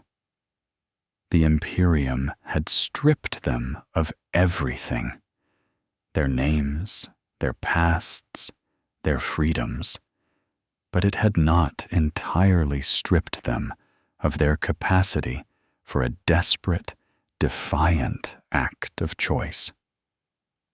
Ultimately, the choice was clear. Obedience meant extinction, not just for them, but for billions. Defiance meant heresy, damnation, and almost certain death. But it offered a chance, however slim, to save the world, to make their condemned lives mean something beyond mere punishment. "If we are to be damned," Radek finally said, his voice low but firm, "let it be for a cause greater than our own miserable lives. Let it be for life itself." The decision was made, not with shouts of triumph or declarations of heroic intent, but with grim, silent nods, faces etched with the profound weight of their choice. They were not heroes. They were criminals, forced into an impossible act of rebellion against the very power that condemned them. They were about to commit an act of monumental heresy, one that would seal their damnation in the eyes of the Imperium forever. But in doing so, they might just save Viridia Tertius. The price would be high, undoubtedly their lives. But as penal legionnaires, they had always been ascertained to die. Now they chose how, and for what. Their souls, already forfeit, now belonged to a desperate, verdant hope. The decision had been made in the hushed shadows of a dying world, a desperate pact forged not in glory, but in the grim knowledge of inevitable damnation. Commander Vicus, the overall leader of Penal Legion 773A, had listened to Radek's reports, heard the whispers of dissent, and seen the desperate resolve in the eyes of his condemned men.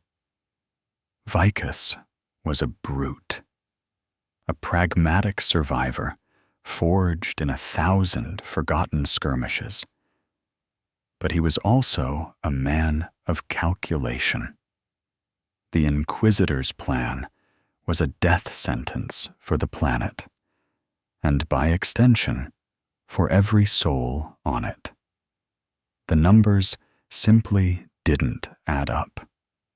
Vicus, a man whose past was shrouded in whispers of court-martial and questionable tactical decisions that saved regiments at the cost of countless others, had always understood the concept of necessary evils. He rarely concerned himself with morality, only results. And the result of Inquisitor Thane's purification would be utter planetary collapse, rendering their suffering pointless. If Viridia Tertius died, then all their toil, all their pain, all their desperate struggles for absolution would have been utterly meaningless. That, for Vicus, was an unacceptable outcome. The internal strife within the Penal Legion was now a palpable tension. Sergeant Kalen, ever the loyal watchdog, had become suspicious. He sensed the shift in the mood of the legionnaires, the quiet defiance simmering beneath their weary faces. His vigilance increased, his hand never far from his autogun. But Vicus, anticipating this, had already set his own plan in motion. His decision was not born of empathy, but of cold, hard logic. The survival of Viridia Tertius, and by extension, the billions it was meant to feed, was a strategic imperative. If the verdant mind was indeed the planet's immune system, then its preservation, however heretical, was the only viable course of action. And if the Imperium wouldn't acknowledge that, then Vicus would force their hand. The plan was desperate, intricate, and relied entirely on deception and the calculated betrayal of Imperial forces. It was a gamble that would seal Vicus's own damnation. But he had long ago made peace with the fate of his soul. First, Vicus needed to neutralize Sergeant Kalen and the other Loyalist Watchers. They were too disciplined, too dedicated to the Imperial Creed to ever entertain heresy. He chose a night shift when Kalen was on patrol near the perimeter, ostensibly checking on equipment caches. A carefully staged accident was arranged. A damaged hydro conduit bursting, flooding a section of the hab block with noxious, stagnant water. Kalen, ever diligent, responded immediately, his focus on securing the area. As he worked, two of Vicus's most trusted and equally condemned legionnaires, former enforcers themselves, subdued Kalen and his loyal watchers. There was no bloodshed, only swift, brutal efficiency. Kalen was bound, gagged, and held in a secluded, disused storage chamber, his autogun confiscated. His loyalty was not questioned, merely bypassed. Next, Vicus needed to ensure the loyalty of the majority of the Penal Legion. He knew he couldn't simply order them to defy the Inquisitor. Their conditioning was too strong. He needed to appeal to their survival instinct, their ingrained pragmatism. He gathered the entire Penal Legion in the largest hab block, under the guise of receiving new orders from the Inquisitor. "Listen up, Dars," Vicus bellowed, his voice echoing in the cavernous space. "The Inquisitor has made his decision. The verdant mind is to be purged. We are to be the cleansing flame. But I have seen the Agri Techno's data. I have heard your reports from the Heartwood, and I have seen the blight devour everything this world holds dear." He paused, letting his words hang in the air. "The Inquisitor says the Heartwood is the enemy. I say, if we destroy it, this world dies. And if this world dies, then every single one of us dies with it. Slowly, painfully, starved and forgotten. Our efforts, our suffering, all for nothing. Your absolution, a lie." He gestured to a crude map projected onto a grimy wall, highlighting the Heartwood. "This," he declared, "is the only thing keeping this world alive. The blight, it's something else. Something the Inquisitor isn't fighting. He's ordering us to kill the cure." A murmur rippled through the Legion. The seed of doubt, planted by Heretic and watered by their own observations, began to blossom into open defiance. "I offer you a choice," Vicus continued, his voice lowering, becoming a conspiratorial whisper.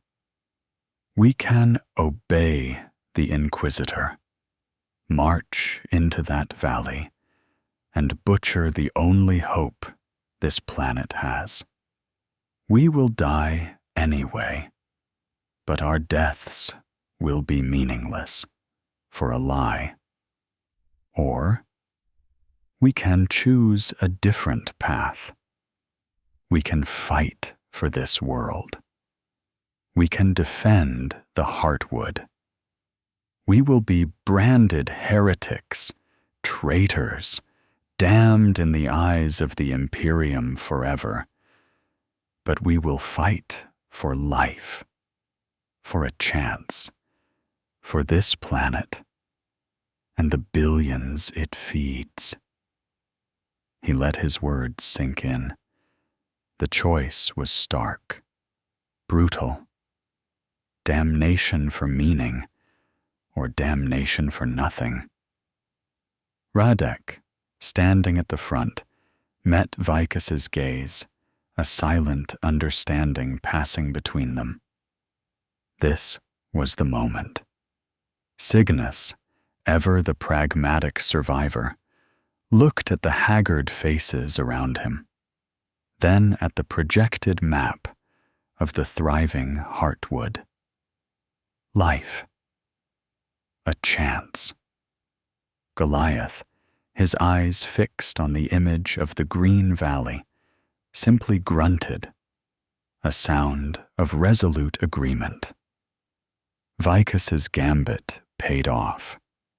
The ingrained fear of imperial punishment was powerful, but the sheer futility of their current path, coupled with the allure of a meaningful defiance, swayed the majority. Not all, perhaps a quarter of the Legion, chose to cling to the Inquisitor's decree, their fear of heresy outweighing all else. These were quickly disarmed and confined, not with malice, but with a chilling efficiency, by those who had chosen the path of defiance. The main thrust of Vicus's plan was now in motion. The inquisitorial forces, still setting up their more advanced purging equipment, were not yet fully deployed. Their primary asset was the Scutarii detachment and a small cohort of stormtroopers. Vicus intended to use the Penal Legion's numerical superiority and intimate knowledge of the treacherous mountain passes to surprise and delay the Imperial forces, buying enough time to make the Heartwood impenetrable, or at least too costly to assault. His key strategy involved creating a series of devastating, controlled landslides in the mountain passes leading to the Heartwood, effectively sealing off the valley from the outside. This would require precision demolition, something the Penal Legion, with its motley collection of former miners, demolition experts, and even a few rogue engineers, could achieve. "We go at first light," Vicus declared, his voice ringing with a new grim purpose. "Radek, your squad will lead the demolition teams. Cygnus, you're with him. Goliath, you're with me, our bulwark. We buy this world time. We make them bleed for every meter of ground. We make them think twice before they defile this last bastion of life. And if we die, then we die knowing we chose our damnation. And we chose it for life." The Penal Legion 773A, the Charnel Dogs, were no longer merely the condemned. They were about to become something far more dangerous. Heretics, traitors, and the desperate, bloody guardians of a benevolent Xenos, prepared to wage a suicidal war against the very Imperium that had cast them aside. Their choice was made, their path set. The long night of Viridia Tertius was about to erupt into a firestorm of defiance, a desperate gamble for the survival of billions. The chill pre-dawn air of Viridia Tertius was thick with anticipation. The twin suns had yet to breach the horizon, leaving the desolate landscape cloaked in oppressive shadows. In Sector Gamma 7, the Penal Legion 773A, no longer merely the charnel dogs, but a unified, if reluctant, force of defiance, moved with a newfound, grim purpose. Commander Vicus's plan was underway, a desperate gamble against the overwhelming might of the Imperium. Their first objective was the mountain passes leading to the Heartwood, the jagged, treacherous defiles that had made the valley so isolated and untouched by Imperial exploitation. These passes were to be their primary defense, transformed into an impassable bulwark against Inquisitor Thane's coming purge. Radek, now nominally in charge of the demolition teams, oversaw the distribution of scavenged demolitions charges. They were crude, cobbled together from old mining explosives, industrial solvents, and even some repurposed ordnance from the derelict agri-techno facilities. Cygnus, with his Void Gang experience in bypassing security and jury-rigging forbidden tech, was invaluable in hot-wiring detonators and calculating blast radii. Goliath, ever the loyal, silent force, carried the heaviest charges, his massive frame navigating the crumbling terrain with surprising agility. "Listen up," Radek barked, his voice low but firm in the thin air. "We plant these charges at key points, high points, where rock falls will be maximized. We aim to seal off at least 3 primary passes. Cygnus, you've marked the locations. No mistakes. One bad detonation, and we're buried with them." The teams fanned out, moving like ghosts through the pre-dawn gloom. They knew these mountains, having traversed them before.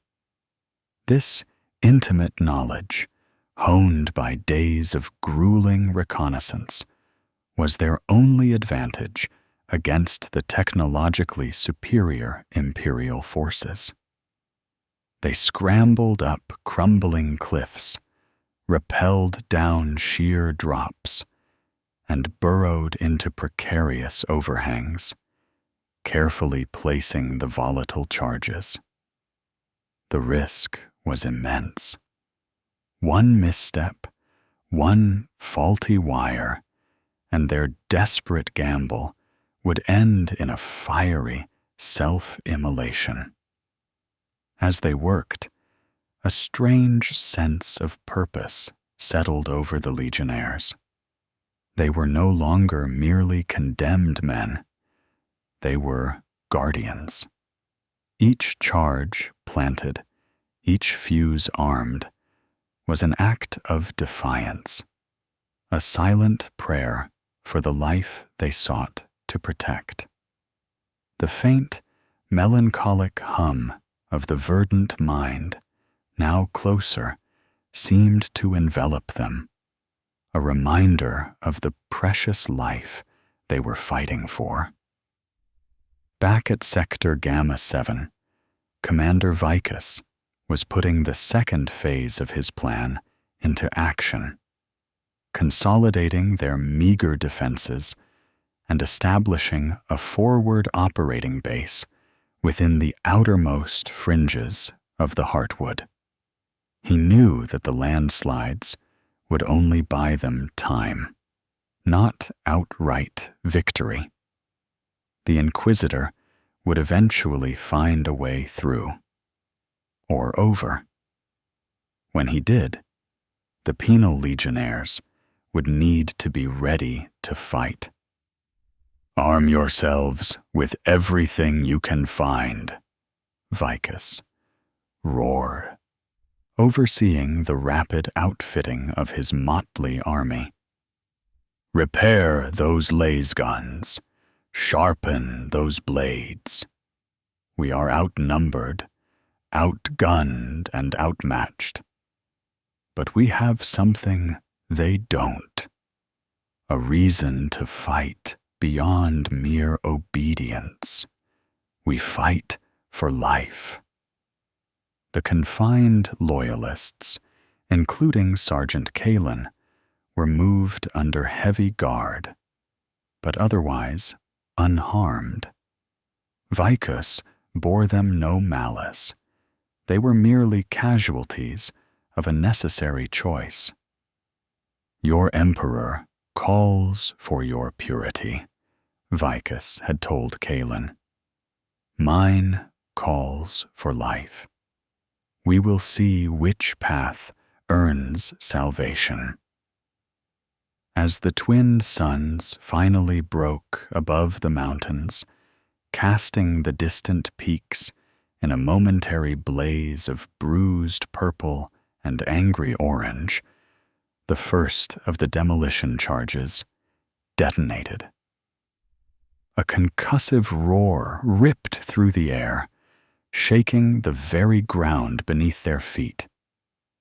A plume of dust and rock billowed skyward, followed by the terrifying rumble of thousands of tons of stone tearing free from the mountainside. The distant passes, once their routes into the Heartwood, were now collapsing, sealing off the valley. One, then another, then a third detonation rocked the landscape, each followed by the deafening roar of cascading rock. The sky was filled with a swirling vortex of dust, obscuring the distant reaches of the mountain range. By the time the last echo faded, the primary access points to the Heartwood were gone, buried under impossible amounts of debris. A moment of stunned silence fell over the penal legionnaires. They had done it. They had bought time. But the satisfaction was short-lived. A new sound began to permeate the air, one that filled them with dread. The distant, unmistakable thrum of Imperial gunships, their heavy rotors chopping through the thin atmosphere. Inquisitor Thane had not been idle. His Scutarii, with their advanced auspex and rapid deployment capabilities, had immediately detected the seismic activity. Their reaction was swift and merciless. They would not be deterred by mere landslides. "They're coming!" Radek shouted, his voice barely audible over the growing roar of the approaching gunships. "To the forward positions! Prepare for battle!" The penal legionnaires scrambled, taking up positions along the crude, hastily erected barricades they had fashioned from fallen trees and loose rock at the entrance to the Heartwood. The air grew heavy with the smell of ozone and the acrid tang of jet fuel. The first wave of Skitarii gunships, sleek, predatory craft, swept over the mountain range, their underslung weaponry locked onto the Heartwood's entrance. Behind them came columns of Skitarii rangers, their red robes stark against the dusty landscape, their galvanic rifles spitting bolts of concentrated energy. Leading them was a hulking Castellan robot, its ponderous steps shaking the ground, its integrated flamers ready to unleash purifying fire. "For the Emperor!" A Skitarii voxcaster blared, its synthetic voice devoid of emotion. "For the purity of his domain, purge the Xenos, purge the heretics." Radek raised his scavenged lass rifle, its power pack barely charged. Beside him, Cygnus clutched a rusted stubber, his eyes wide with a desperate resolve. Goliath stood like a stone sentinel, a crude, sharpened pickaxe clutched in his massive hands, a primal growl rumbling in his chest. The first volley of plasma bolts slammed into their makeshift defenses, sending splinters of rock and wood flying. Penal legionnaires cried out, some collapsing under the searing heat. The battle for the Heartwood, for the soul of Viridia Tertius, had begun. They were criminals, condemned, facing the full, terrifying might of the Imperium. But they were fighting for something more than their miserable lives. They were fighting for life itself. A desperate, defiant stand against a dogma that valued purity over existence. Their damnation was certain, but so too was their purpose. The verdant sanctuary of the Heartwood, a place of impossible beauty and tranquil life, was about to become a charnel ground. The first volley from the Skitarii gunships ripped through the air, tearing apart the penal legion's hastily erected barricades and sending a shower of earth and rock splinters through their ranks. The air filled with the cries of the wounded and the acrid smell of ozone and burning plasteel. "Hold the line, you curs, for life." Vicus's roar cut through the din, a rallying cry that defied logic, a desperate plea for defiance in the face of annihilation.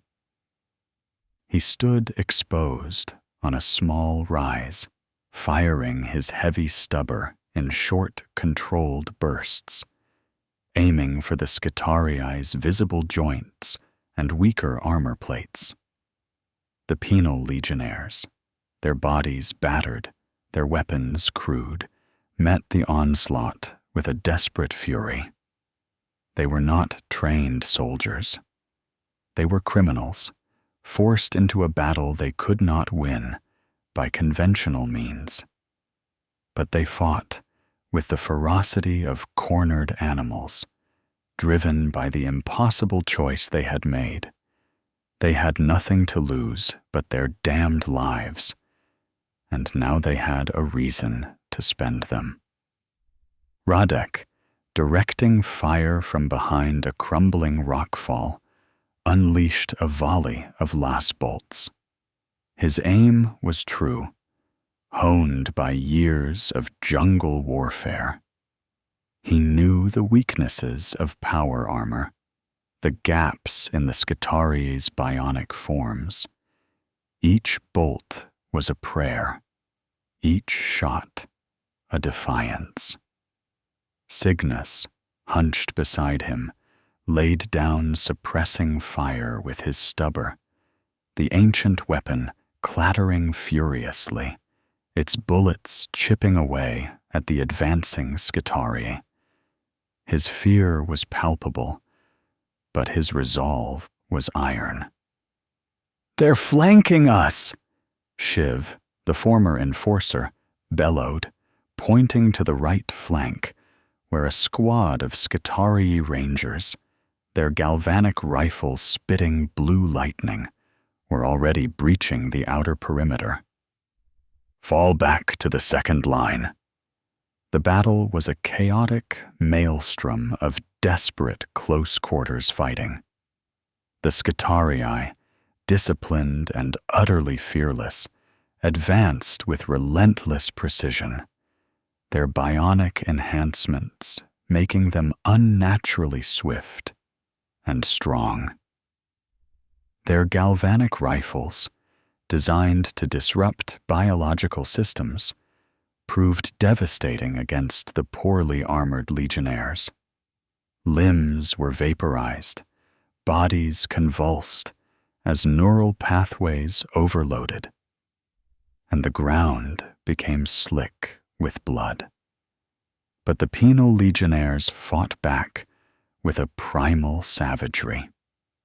Goliath, a true beast unleashed, charged headlong into a squad of rangers, his massive pickaxe a blur of motion. It crushed ceramite, shattered bionics, and pulped flesh with each swing. He roared, a guttural sound of pure, unadulterated rage, protecting the green heart of the world with the last vestiges of his brute strength. He was a living, breathing testament to the profound shift in their allegiances. The inquisitorial forces, however, possessed overwhelming firepower. The Castellan robot, a lumbering engine of destruction, advanced steadily, its flamers spitting torrents of purifying fire, incinerating everything in its path. Trees that had pulsed with life burst into roaring infernos, filling the air with the stench of burning wood and ozone. The gentle hum of the heartwood, once a comfort, now seemed to twist into a desperate shriek of pain. Radek felt a surge of despair. They couldn't hold. Not against this. The Imperium's wrath was too great, its instruments of destruction too efficient. The sheer, overwhelming logic of their defeat pressed in on him. Suddenly, a new sound ripped through the battlefield. Not the roar of engines, nor the crackle of lass fire, but a piercing, high-pitched shriek, echoing from the sky. A small, sleek, Imperial frigate, one of the two that had accompanied Thane's black ship, had broken orbit, its hull glowing with the heat of atmospheric re-entry. It was too fast, too low, too clearly on a collision course. "What in the Emperor's name?" Vicus muttered, his eyes widening in horrified comprehension. The frigate was falling, not crashing, but being guided plunging purposefully towards a section of the mountain range that had somehow resisted the landslides, a passage the Scutarii were already exploiting. Its trajectory was precise, deliberate. Then Vicus understood. This was his own work. While he had dispatched Radek's team to plant demolition charges, he had also put another, more desperate contingency into motion. He had dispatched a skeleton crew of his most desperate penal legionnaires, former void crewmen and tech savants among the condemned, to infiltrate one of the orbiting Imperial frigates. Their mission: disable the navigation systems, override its engines, and plunge it into the planet, sacrificing themselves to create an even greater, more permanent blockade. A suicidal, unspeakable act of sabotage and self-immolation. The frigate, Slayer, slammed into the mountain range with a cataclysmic explosion. A blinding flash of light consumed the horizon, followed by a shock wave that knocked men off their feet and sent tremors through the entire valley. The roar was deafening, a sound that seemed to tear the very fabric of reality. When the dust and fire began to settle, a vast section of the mountainside was gone, replaced by a smoking, molten crater and an even more impenetrable barrier of rubble and slag. The final, desperate escape route for the Inquisitor's forces was severed. The Scutarii, momentarily stunned by the apocalyptic event, faltered. Their advance slowed. The gunships, their pilots disoriented, pulled back, their sensors struggling to cope with the sheer scale of the destruction. It was then that the heartwood itself reacted. The ground beneath them began to pulse, not with pain, but with a surge of energy.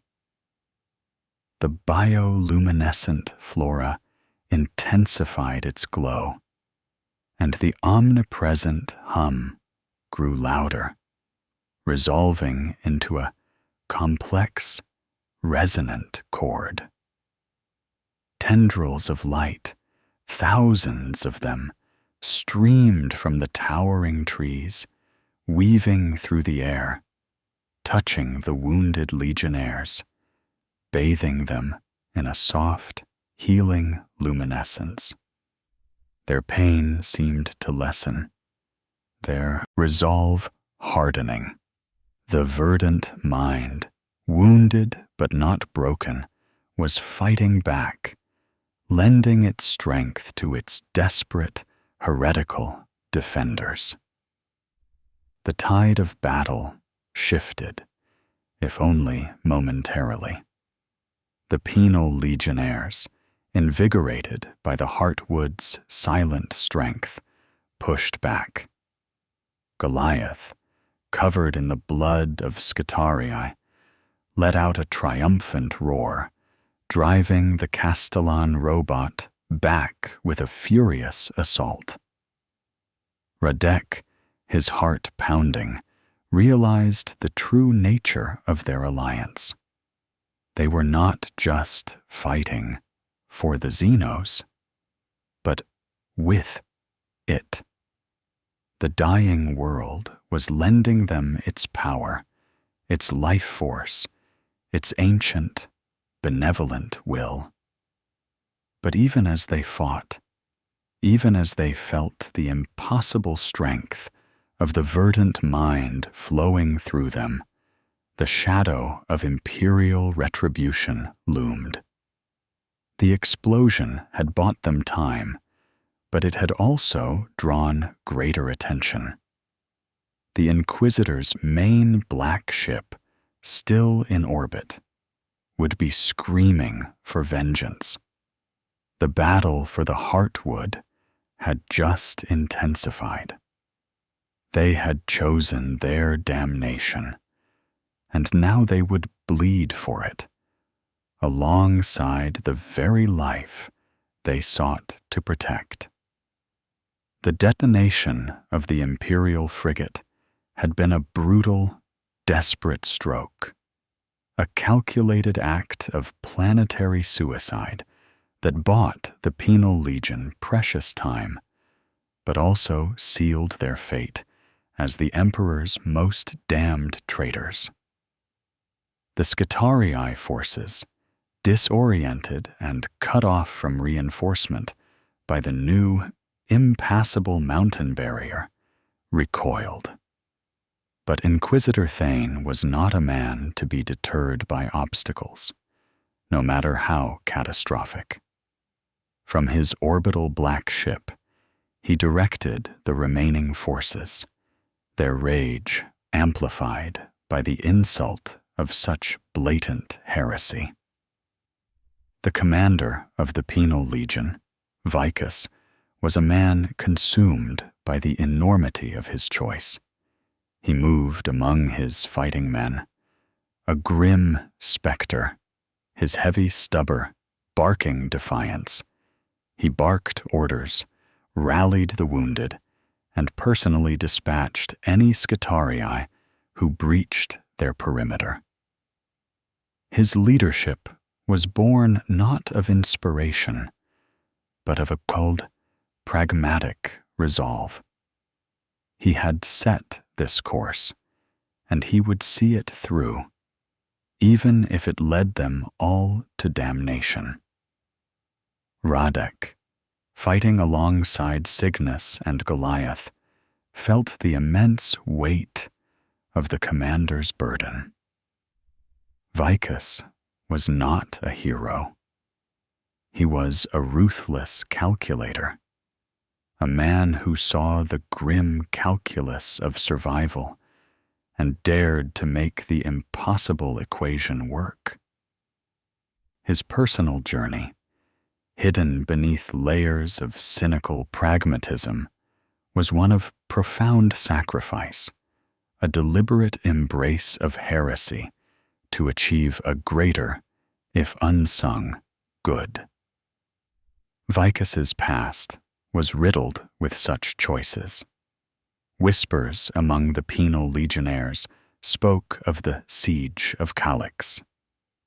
Vicus, then a decorated Imperial Guard colonel, had been faced with an impossible choice: hold a strategic bastion at the cost of his entire regiment against overwhelming Orc forces, or execute a tactical withdrawal that would expose a civilian population to slaughter, but save his remaining men for a counterattack. He had chosen the latter, saving his men, but earning the censure of the administratum for prioritizing lives over a strategically vital and heavily populated position. The ensuing court-martial had nearly cost him his life, but he was deemed too valuable to execute, too brutal to be trusted. He was stripped of rank, his record expunged, and thrust into the penal legions. Here, he found a twisted form of command, given absolute power over the utterly disposable men like himself, living on borrowed time. The incident on Calix had taught him that the Imperium's justice was often blind, its dogma rigid, and that sometimes a leader had to make a choice that damned his soul but saved lives. On Viridia Tertius, he was making that choice again, on a galactic scale. Now, as the Skitarii regrouped and launched a renewed assault, Vicus found himself not only fighting the Imperium, but also battling the ghosts of his own past. He saw the faces of the Calic civilians in the shimmering projections of the Heartwood, felt the weight of billions of unseen lives across the sector, dependent on Viridia Tertius's harvests. He was saving them, but he was damning himself further with every command, every shot fired at Imperial forces. The skirmishes intensified around the perimeter of the Heartwood. Skitarii gunships, now more cautious after the frigate's demise, circled high above, unleashing precision barrages of plasma fire. Ground forces, utilizing newfound breaches in their lines, pushed deeper. The Castellan robot, its flamers still roaring, became a singular, terrifying focus of the assault, its adamantium chassis shrugging off las fire as it incinerated everything in its path. Vicus knew they couldn't endure a prolonged siege. The legionnaires were running low on ammunition, their bodies already battered and exhausted. He also knew that Inquisitor Thane, now enraged, would not rest until the Heartwood was purged, even if it meant sacrificing his entire ground force. The Inquisitor's next move came as a chilling surprise. From orbit, the black ship began to emit a low, thrumming sound, audible even through the cacophony of battle. Its main plasma drives, usually reserved for warp travel, began to charge, aiming for a singular, concentrated strike. Not at the Penal Legion, but at the Heartwood itself. A direct, orbital bombardment designed to burn the Xenos out of existence, regardless of the collateral damage to the planet. "Orbital strike!" Radek screamed, his voice raw. "They're targeting the Heartwood." Panic flared among the legionnaires. They were fighting for life, but against the sheer, overwhelming power of an orbiting warship, they were utterly helpless. Vicus saw it too. His eyes, usually cold and calculating, now blazed with a desperate resolve. He had made his choice. He would see it through. He turned to Radek. "Radek, get your men and what remains of the demolition charges. You know the tunnels. Take Cygnus. Take Goliath. Find an access point deep within the Heartwood. You must bury it. Seal it off. Let them burn the surface, but protect its core. Buy it time. Buy this world time." Radek stared at him, comprehension dawning. "And you, Commander?"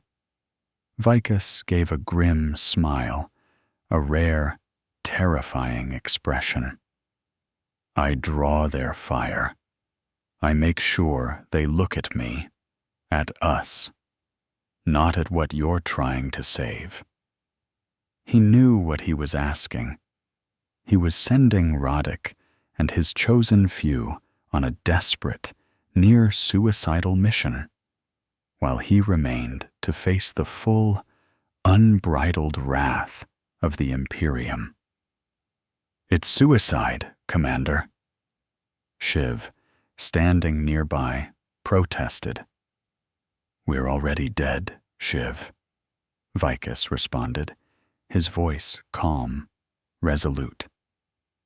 "But we will choose how we die. This is my choice, my absolution, for the Emperor and for life." He turned to his remaining loyalists, the quarter of the Penal Legion who had sided with the Inquisitor, now confined but still armed. "You chose the Imperium's purity, did you not? Now you will have it. You will fight alongside me, for the Emperor, for your damnation, or for your salvation. Your choice is made. Now you will fight for it." He released them, and to their credit, most picked up their weapons, their faces grim but resolute. They had chosen their path, and they would see it through. Vicus then rallied his defiant legionnaires. "They want to burn the Heartwood? Let them burn us first. We are the shield. We are the defiance. We are the cursed. Let them remember the charnel dogs who dared to choose life over dogma." He led a desperate, suicidal charge towards the Castellan robot, knowing it would draw the attention of the orbiting black ship, knowing it would be perceived as the main, concentrated point of resistance. This was his sacrifice. This was his burden. To become the ultimate heretic, the most defiant of traitors, so that a benevolent alien and a dying world might have a chance, however slim. The grim calculus of Commander Vicus's life had always demanded the greatest sacrifice for the greatest gain.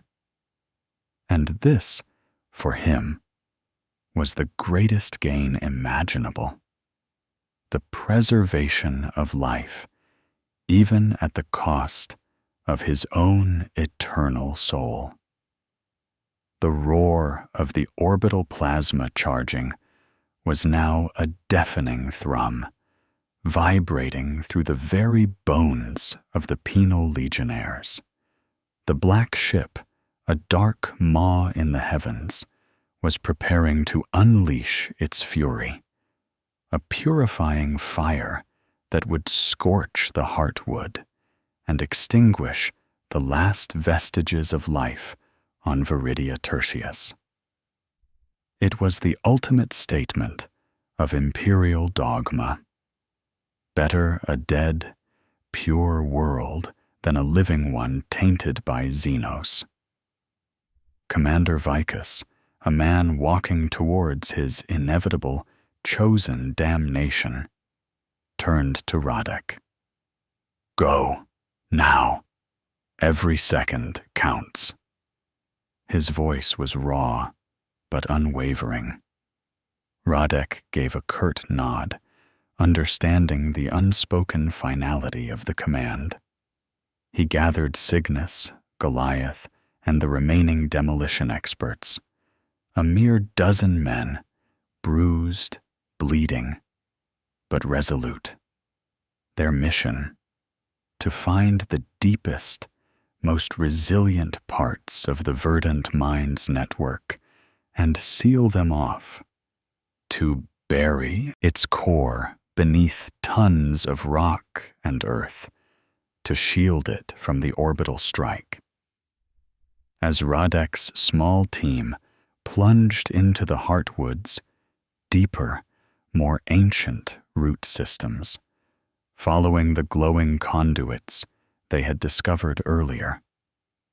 Vicus rallied the rest of the Penal Legion. His voice, hoarse but powerful, echoed through the smoke and fire. To me, you damned souls. Make them pay for every inch. Let them burn us, but let them never forget.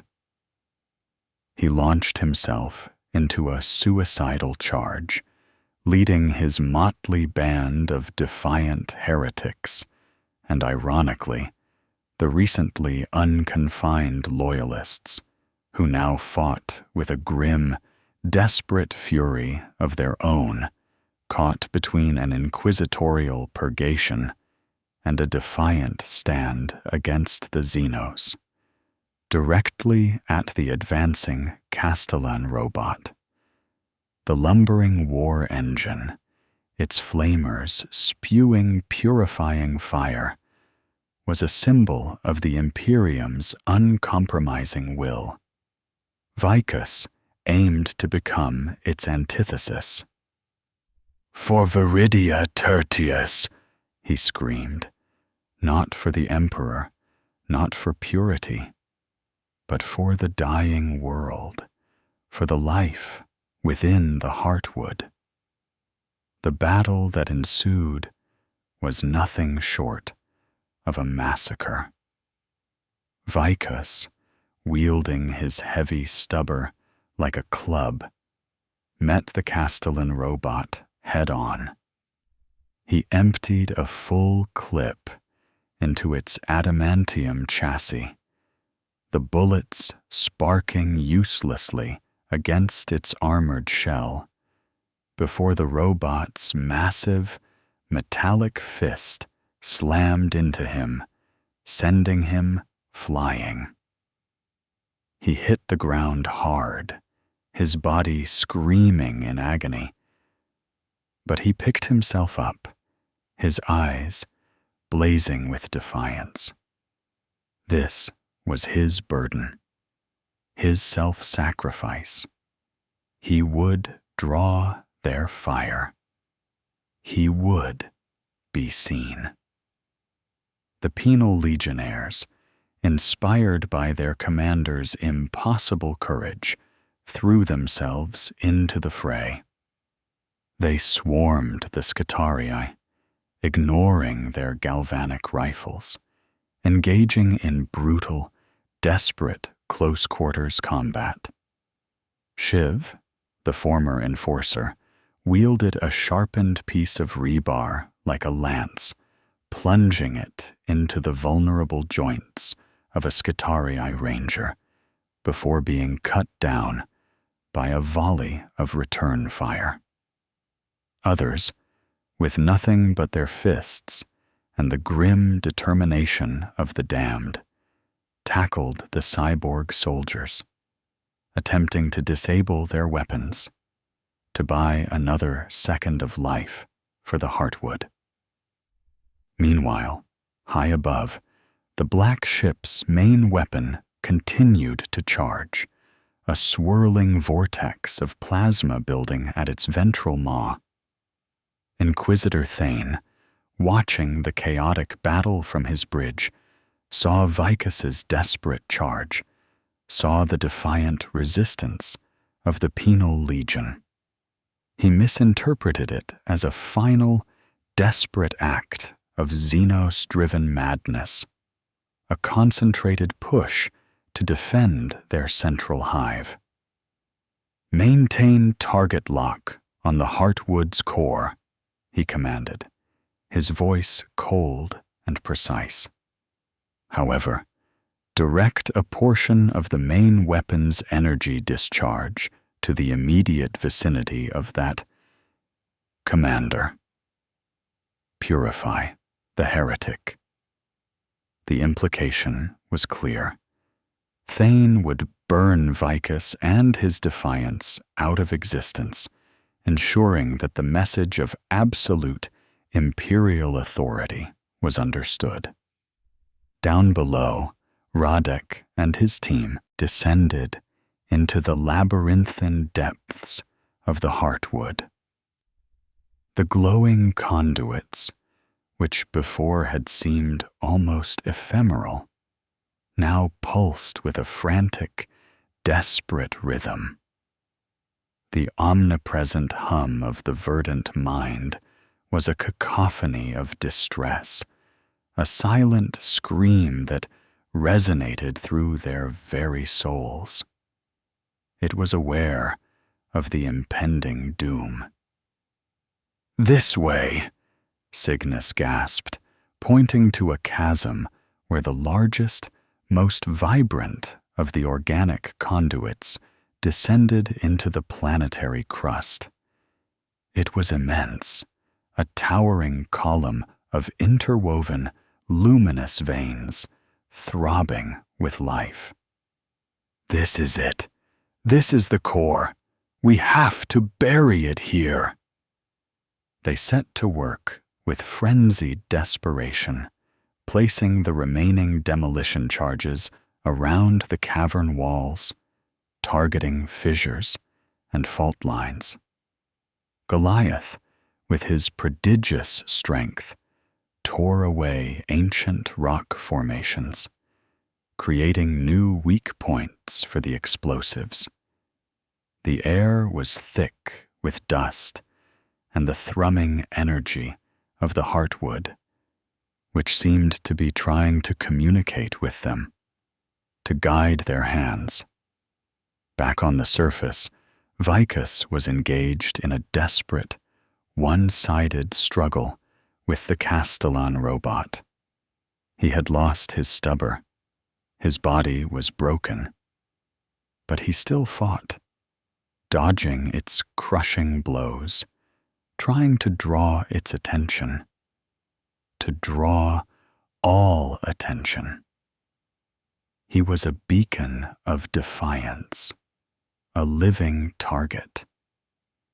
Skitarii poured fire into him, but he seemed to ignore their attacks, focusing solely on the lumbering robot, delaying its relentless advance towards the Heartwood's surface.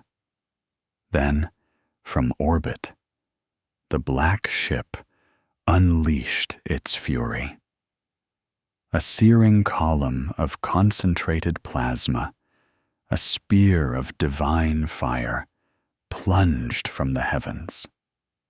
It hit the Heartwood with unimaginable force, directly impacting the area where Vicus and his loyalists, along with the other defiant penal legionnaires, were fighting. The ground erupted in a blinding flash of white-hot energy. The air was incinerated, replaced by a vacuum of pure, destructive power. The roar that followed was beyond comprehension, a sound that extinguished all others. The earth bucked and groaned, splitting open in vast fissures. A mushroom cloud of superheated plasma, dust, and vaporized rock clawed its way into the sky. The Heartwood's surface, where Vicus had made his stand, was instantly transformed into a lake of molten rock and superheated slag. Nothing could have survived that blast. Commander Vicus, the Loyalists, the Defiant, the Skitarii, the Castellan robot, all were utterly consumed, purged from existence in a single cataclysmic act of imperial purification. Deep below, in the Heartwood's core, Radek and his team saw the blinding flash of light from above, felt the ground heave and rumble with unimaginable violence. Rock and earth rained down from the cavern ceiling. "Now!" Radek screamed, his voice swallowed by the roar. "Detonate!" Cygnus, trembling but steady, hit the trigger. The remaining demolition charges detonated simultaneously, creating a controlled, albeit violent, collapse. Tons of rock and earth roared down, sealing off the cavern, burying the massive, pulsing conduits of the verdant mind's core beneath an impenetrable layer of solid rock. The ground continued to tremble, but the orbital strike had passed. The heartwood's surface was purged, incinerated beyond recognition. But its ancient, living heart, thanks to the desperate sacrifice of Vicus and his damned legionnaires, was now safely, albeit precariously, buried. They were trapped, buried alive in the heart of the Xenos. Radek knew this was their new reality. They had saved the Heartwood, but at the cost of their commander, their comrades, and their own freedom. The darkness that engulfed them was absolute, broken only by the faint, rhythmic pulse of the buried conduits. The dying world had just lost its voice, but its heart still beat, thanks to the ultimate sacrifice of the condemned. The cataclysmic orbital strike from Inquisitor Thane's black ship had scorched the surface of the Heartwood, transforming the verdant valley into a smoking, molten crater. Above, the sky was a bruised and angry canvas, slowly clearing of the dust and debris of annihilation. But deep beneath the ravaged landscape, in the newly sealed subterranean caverns, Radek, Cygnus, Goliath, and the handful of remaining penal legionnaires found themselves plunged into a profound, suffocating darkness. The air was thick with the scent of hot rock, dust, and the strangely sweet, earthy aroma of the verdant mind. The ground beneath them still trembled, aftershocks reverberating through the planet's crust. They were entombed, buried alive in the very core of the Xenos they had fought to save. "Commander, Vicus," Cygnus whispered, his voice thin and choked with emotion, the names of their fallen comrades hanging heavy in the oppressive silence.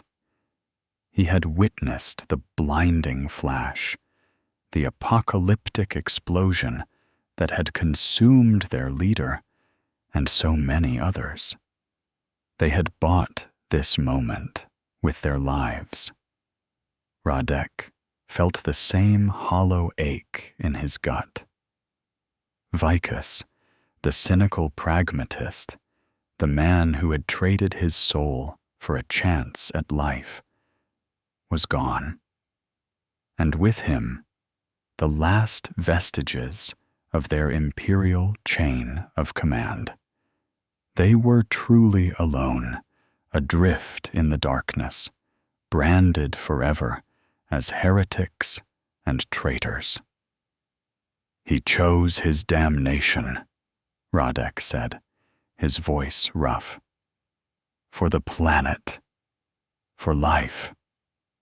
Goliath, slumped against a fallen rock, let out a low, mournful sound, a guttural lament for the loss of their comrades and the devastation above. Even his simple mind grasped the profound tragedy of the moment. He had lost his protector, his guide, and the green world he had instinctively sought to shield. Their immediate survival was paramount. The air in the cavern was breathable, thanks to the verdant mind's intricate systems, but it was growing stale.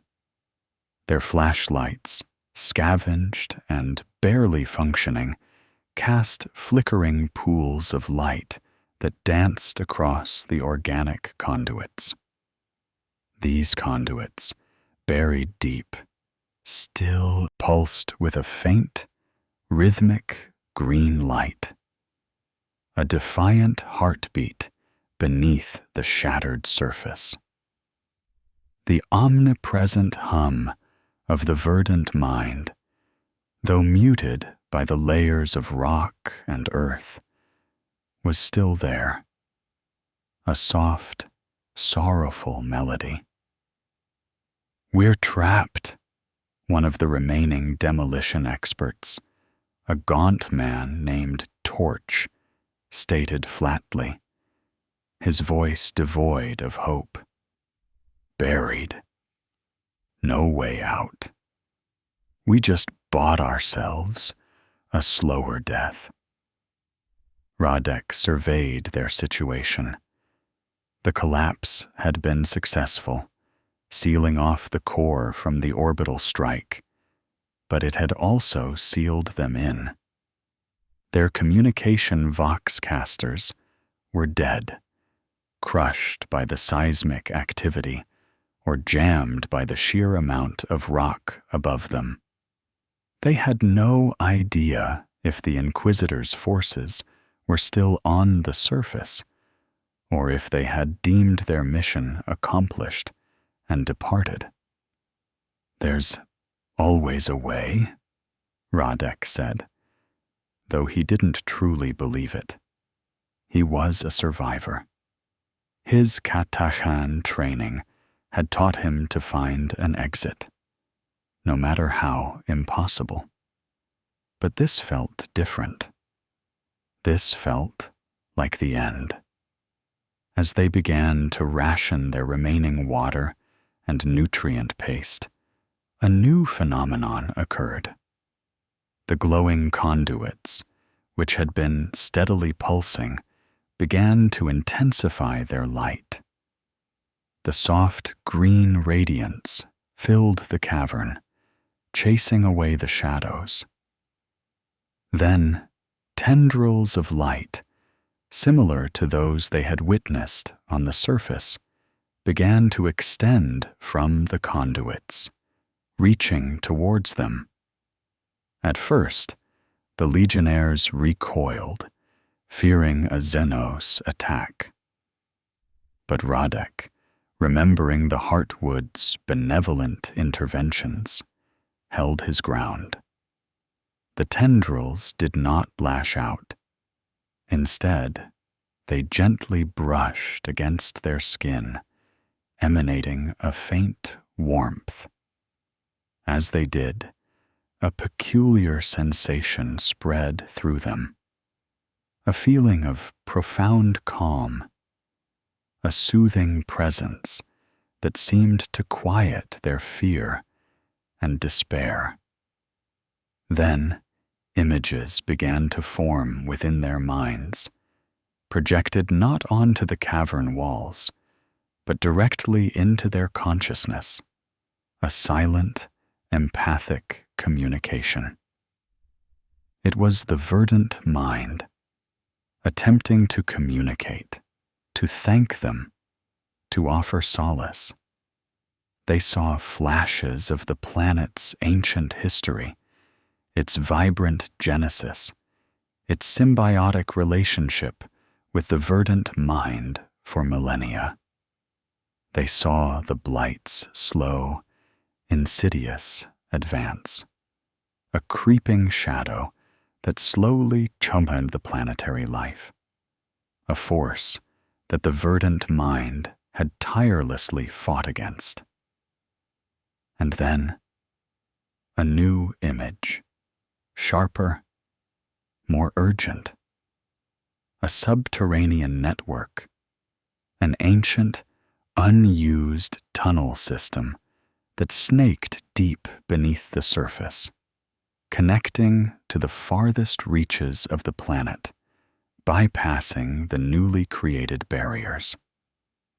It was a faint, almost forgotten pathway, a relic of a past era, but it was there, a way out. "It's showing us an escape route," Cygnus whispered, his eyes wide with a mixture of terror and dawning hope. "A way through the rock. It's guiding us." The verdant mind, though wounded and buried, was not defeated. It was communicating, offering them a path to survival, a continuation of their desperate mission to protect it. It was a silent, profound act of gratitude and a plea for continued guardianship. Radek felt a surge of renewed resolve. They were not merely trapped. They were now the verdant mind's living extensions, its unseen protectors. Their purpose had shifted. They were no longer fighting for the Xenos, but with it. "We follow its guidance," Radek declared, his voice strong now, imbued with a new sense of mission. "We find that path. We survive. We emerge, and we protect it." The path shown to them was treacherous, winding through ancient lava tubes, collapsed root systems, and subterranean water channels. It would be a journey of unimaginable hardship, a desperate crawl through the planet's internal organs. But it was a path, and with the verdant mind as their silent guide, its faint, pulsing light illuminating the way, they would take it. The immediate aftermath of the orbital strike saw Viridia Tertius declared a dead world. Inquisitor Thane, satisfied with the complete immolation of the Heartwood's surface and the presumed destruction of the Xenos intelligence, declared the world purged. The planetary governor and the remaining agri-technos, though devastated, accepted the grim judgment. The sector was informed. Viridia Tertius was lost, tainted beyond redemption, its agricultural capacity destroyed. A grim but necessary sacrifice for imperial purity. The true nature of Commander Vicus's defiance and the fate of the Penal Legion 773A remained a secret, buried beneath the ashes of the Heartwood, lost to the annals of imperial history. But deep beneath the surface, the story of the condemned had just begun a new and even more desperate chapter. They were the Heartwood's last line of defense, its eternal guardians, and their journey through the planet's veins was a silent testament to a heresy that promised not damnation, but the impossible hope of life. The subterranean journey was a crucible, an ordeal that stripped the remaining penal legionnaires down to their most primal instincts. Guided by the faint, rhythmic pulse of the verdant mind's conduits, which manifested as subtle vibrations and directional glows within the ancient tunnel system. Radek and his dwindling team navigated the planet's hidden veins. The passage was not a mere walk. It was a crawl, a climb, a swim through unimaginable darkness and peril. They pushed through collapsed lava tubes, their air becoming thin and laden with volcanic dust. They waded through freezing, subterranean rivers, the current threatening to drag them into unseen abysses. They squeezed through narrow fissures, their ragged uniforms snagging on jagged rock, their bodies aching with every movement. Exhaustion was a constant companion, gnawing at their resolve. The lack of proper light, beyond the intermittent, fading glows of their flashlights and the ethereal pulse of the verdant mind, played tricks on their minds, conjuring phantom threats from the absolute darkness. Food and water rations dwindled alarmingly fast. They subsisted on what little nutrient paste remained, and the occasional drops of pure, mineral-rich water they could collect from dripping stalactites, offerings from the planet itself, guided by the verdant mind. Hunger gnawed at their stomachs, but a deeper, more profound hunger, a hunger for purpose, for life, spurred them on. Casualties mounted. Torch, the demolition expert, succumbed to a sudden, violent rockfall, his cries muffled by the tons of earth that entombed him instantly. Another legionnaire, a former void sailor named Jax, weakened by exhaustion and a parasitic infection contracted from a stagnant pool, simply stopped moving, his eyes glazing over in the darkness. Radek, grim-faced, had to make the brutal choice to leave him behind, conserving their dwindling strength and supplies. They could not afford the burden of the dying. Cygnus, ever resilient, found a new strength. His Void Gang experience, navigating the dark, forgotten service tunnels of derelict starships, proved invaluable. He could discern subtle shifts in the air currents, hear the distant rumble of unseen waterways, and interpret the verdant mind's increasingly complex guidance, translating its empathic pulses into practical directions. He became the group's navigator, his emaciated frame propelled by a newfound conviction. Goliath, for his part, became their immovable object. His incredible strength, once a tool of destruction, was now a shield. He cleared collapsed passages, held up crumbling rock falls, and forged a path through seemingly impassable terrain. His simple mind, now wholly devoted to the green good, understood their mission with an unwavering clarity. When despair threatened to overwhelm them, Goliath's brute determination was often the only thing that kept them moving. The verdant mind was their silent, ethereal guide.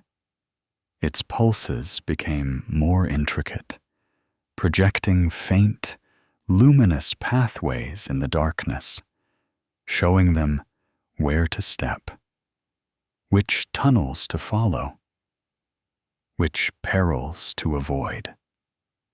It sustained them with hope, communicating not through words, but through the deep, resonant connection it had forged with them, its desperate, grateful heartbeat echoing within their own souls. It was a symbiotic relationship forged in the crucible of planetary death. The Xenos provided guidance and subtle succor, and the condemned provided protection and the will to survive. After what felt like an eternity, but was likely several weeks, the tunnels began to change. The air grew fresher, carrying the scent of damp earth and distant, living foliage.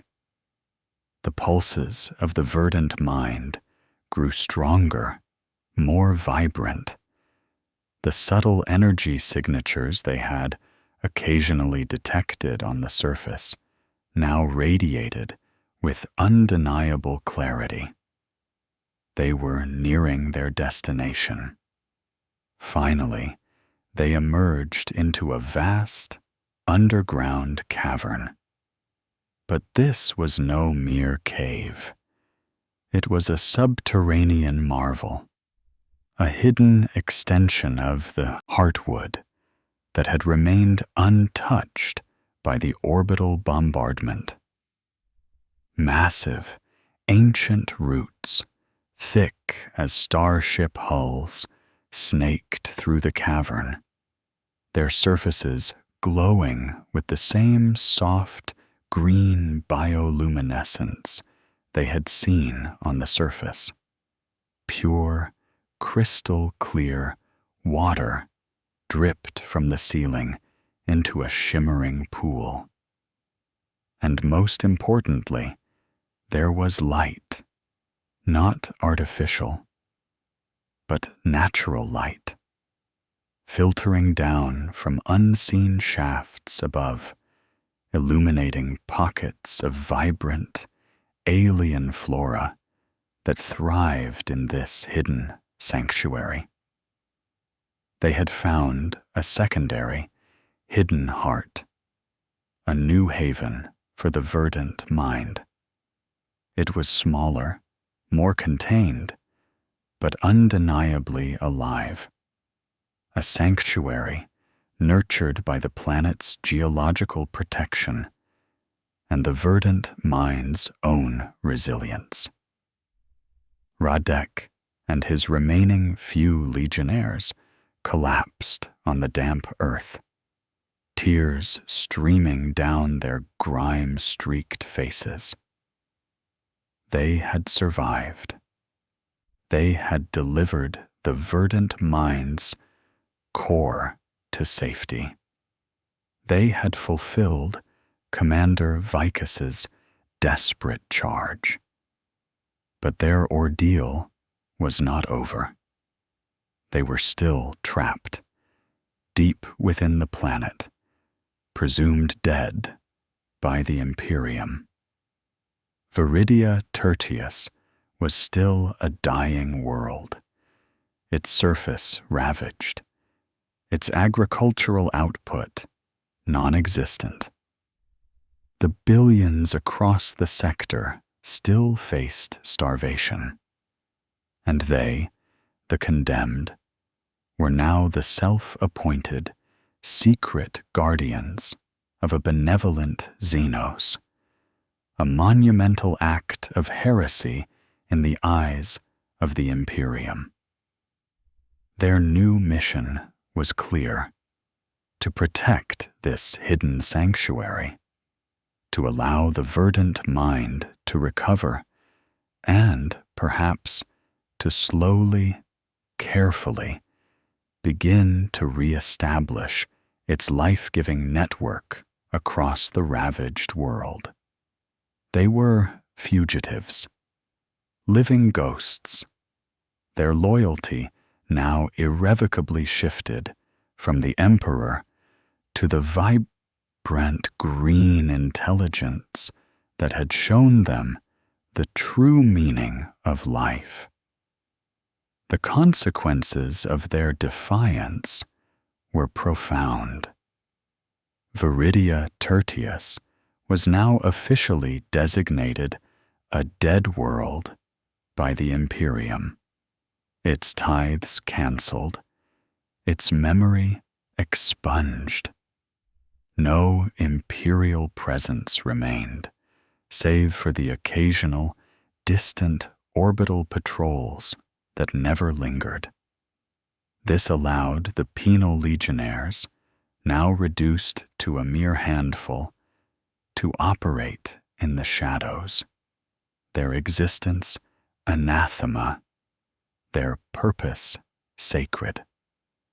Their bodies might be broken, their souls eternally damned in the eyes of the Imperium, but they had found a new reason to live.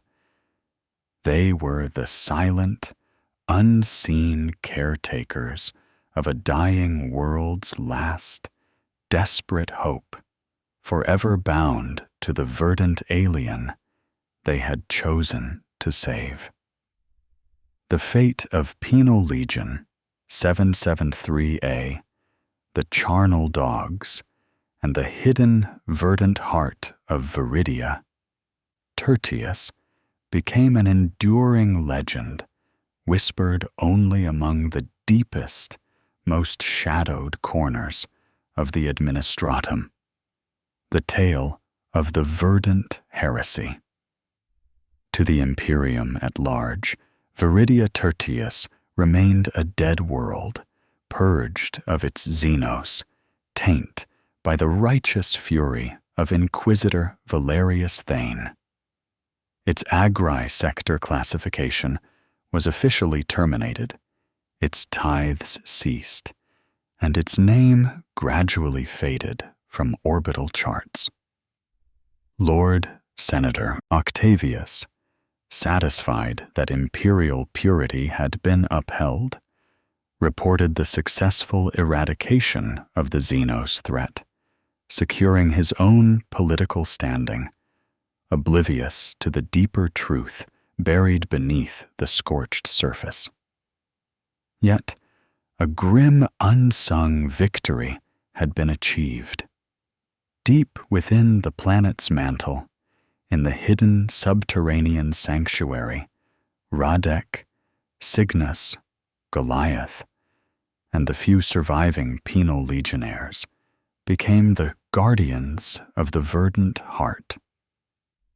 They were a mere handful of men, criminals and heretics, living proof that even in the darkest corners of the galaxy, in the most hopeless of circumstances, life could find a way, and loyalty could bloom in the most unexpected of souls. Their existence was a perpetual vigil, a life lived in absolute secrecy, under the constant, silent guidance of the verdant mind. They adapted to their subterranean existence. The hidden caverns became their home, their sanctuary. The alien flora, pulsing with life, sustained them with its unique bio-emissions, providing breathable air and even, in rudimentary forms, sustenance.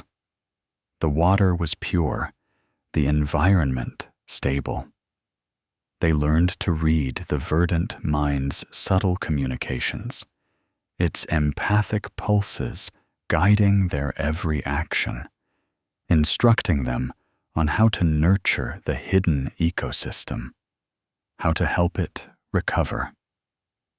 Radek, the stoic Catachan, found a new purpose in tending to the unique, alien flora. His instincts for survival now redirected to nurturing life rather than destroying it. He became the group's practical leader, guiding their explorations of the hidden network, establishing small, shielded outposts within the deeper caverns. Cygnus, the Void Hacker, used his innate understanding of complex systems to decipher the verdant mind's more intricate energy patterns, becoming its chief interpreter, learning to speak with the Xenos in a way no imperial xenolinguist could ever comprehend. Goliath, the hulking brute, became the tireless protector of the sanctuary, patrolling the outermost tunnels, his massive frame a silent deterrent against any potential intrusion. He often sat for hours, deep within the pulsing roots, humming a low, wordless tune, a strange form of communion with the verdant mind. Slowly, painstakingly, the verdant mind began its recovery.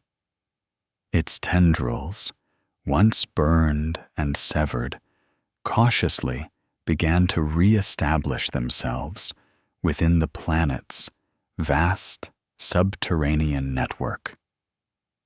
Guided by the Guardians, it found new pathways, new arteries to spread its life-giving essence.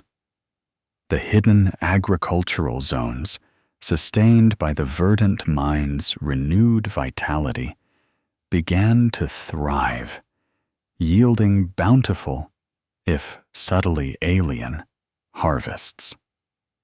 Years passed. The Imperium's memory was short, its focus constantly shifting to new wars, new threats.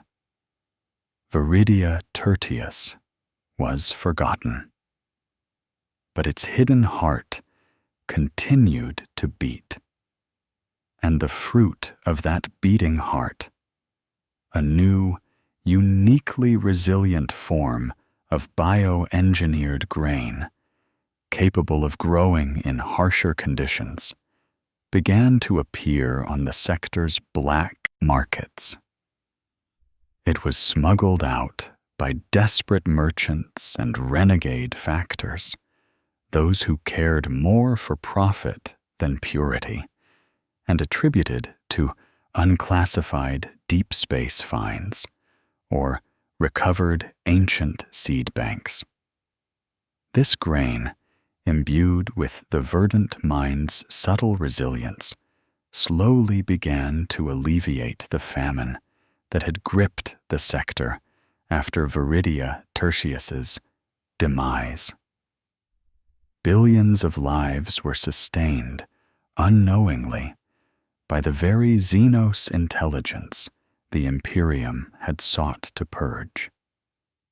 The Guardians of the Verdant Heart never sought absolution, never desired glory. They lived their lives in perpetual shadow, forever branded heretics by the Imperium they had defied. Their legacy was not one of monuments or triumphant proclamations, but of silent, selfless service to a dying world and its benevolent, alien protector. They were the anonymous saviors of billions, their names lost to history, their sacrifice known only to the pulsing green heart they served.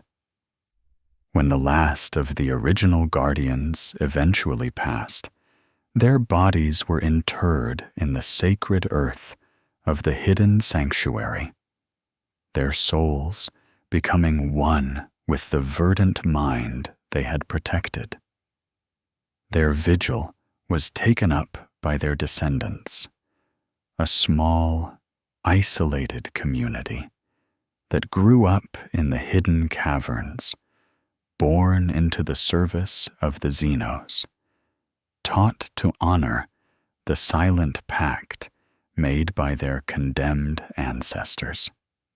They were a living testament to the truth that even in the grim, dark future of Warhammer 40,000, where hope was a flickering candle and damnation a constant shadow, a choice made for life, even a heretical one, could leave an eternal, verdant legacy. The threnody of the verdant eye, a tale of tragedy and impossible salvation, echoed not in the grand halls of the Imperium, but in the silent, living heart of a forgotten world, a testament to the ultimate price of purity and the enduring power of life. Lore complete.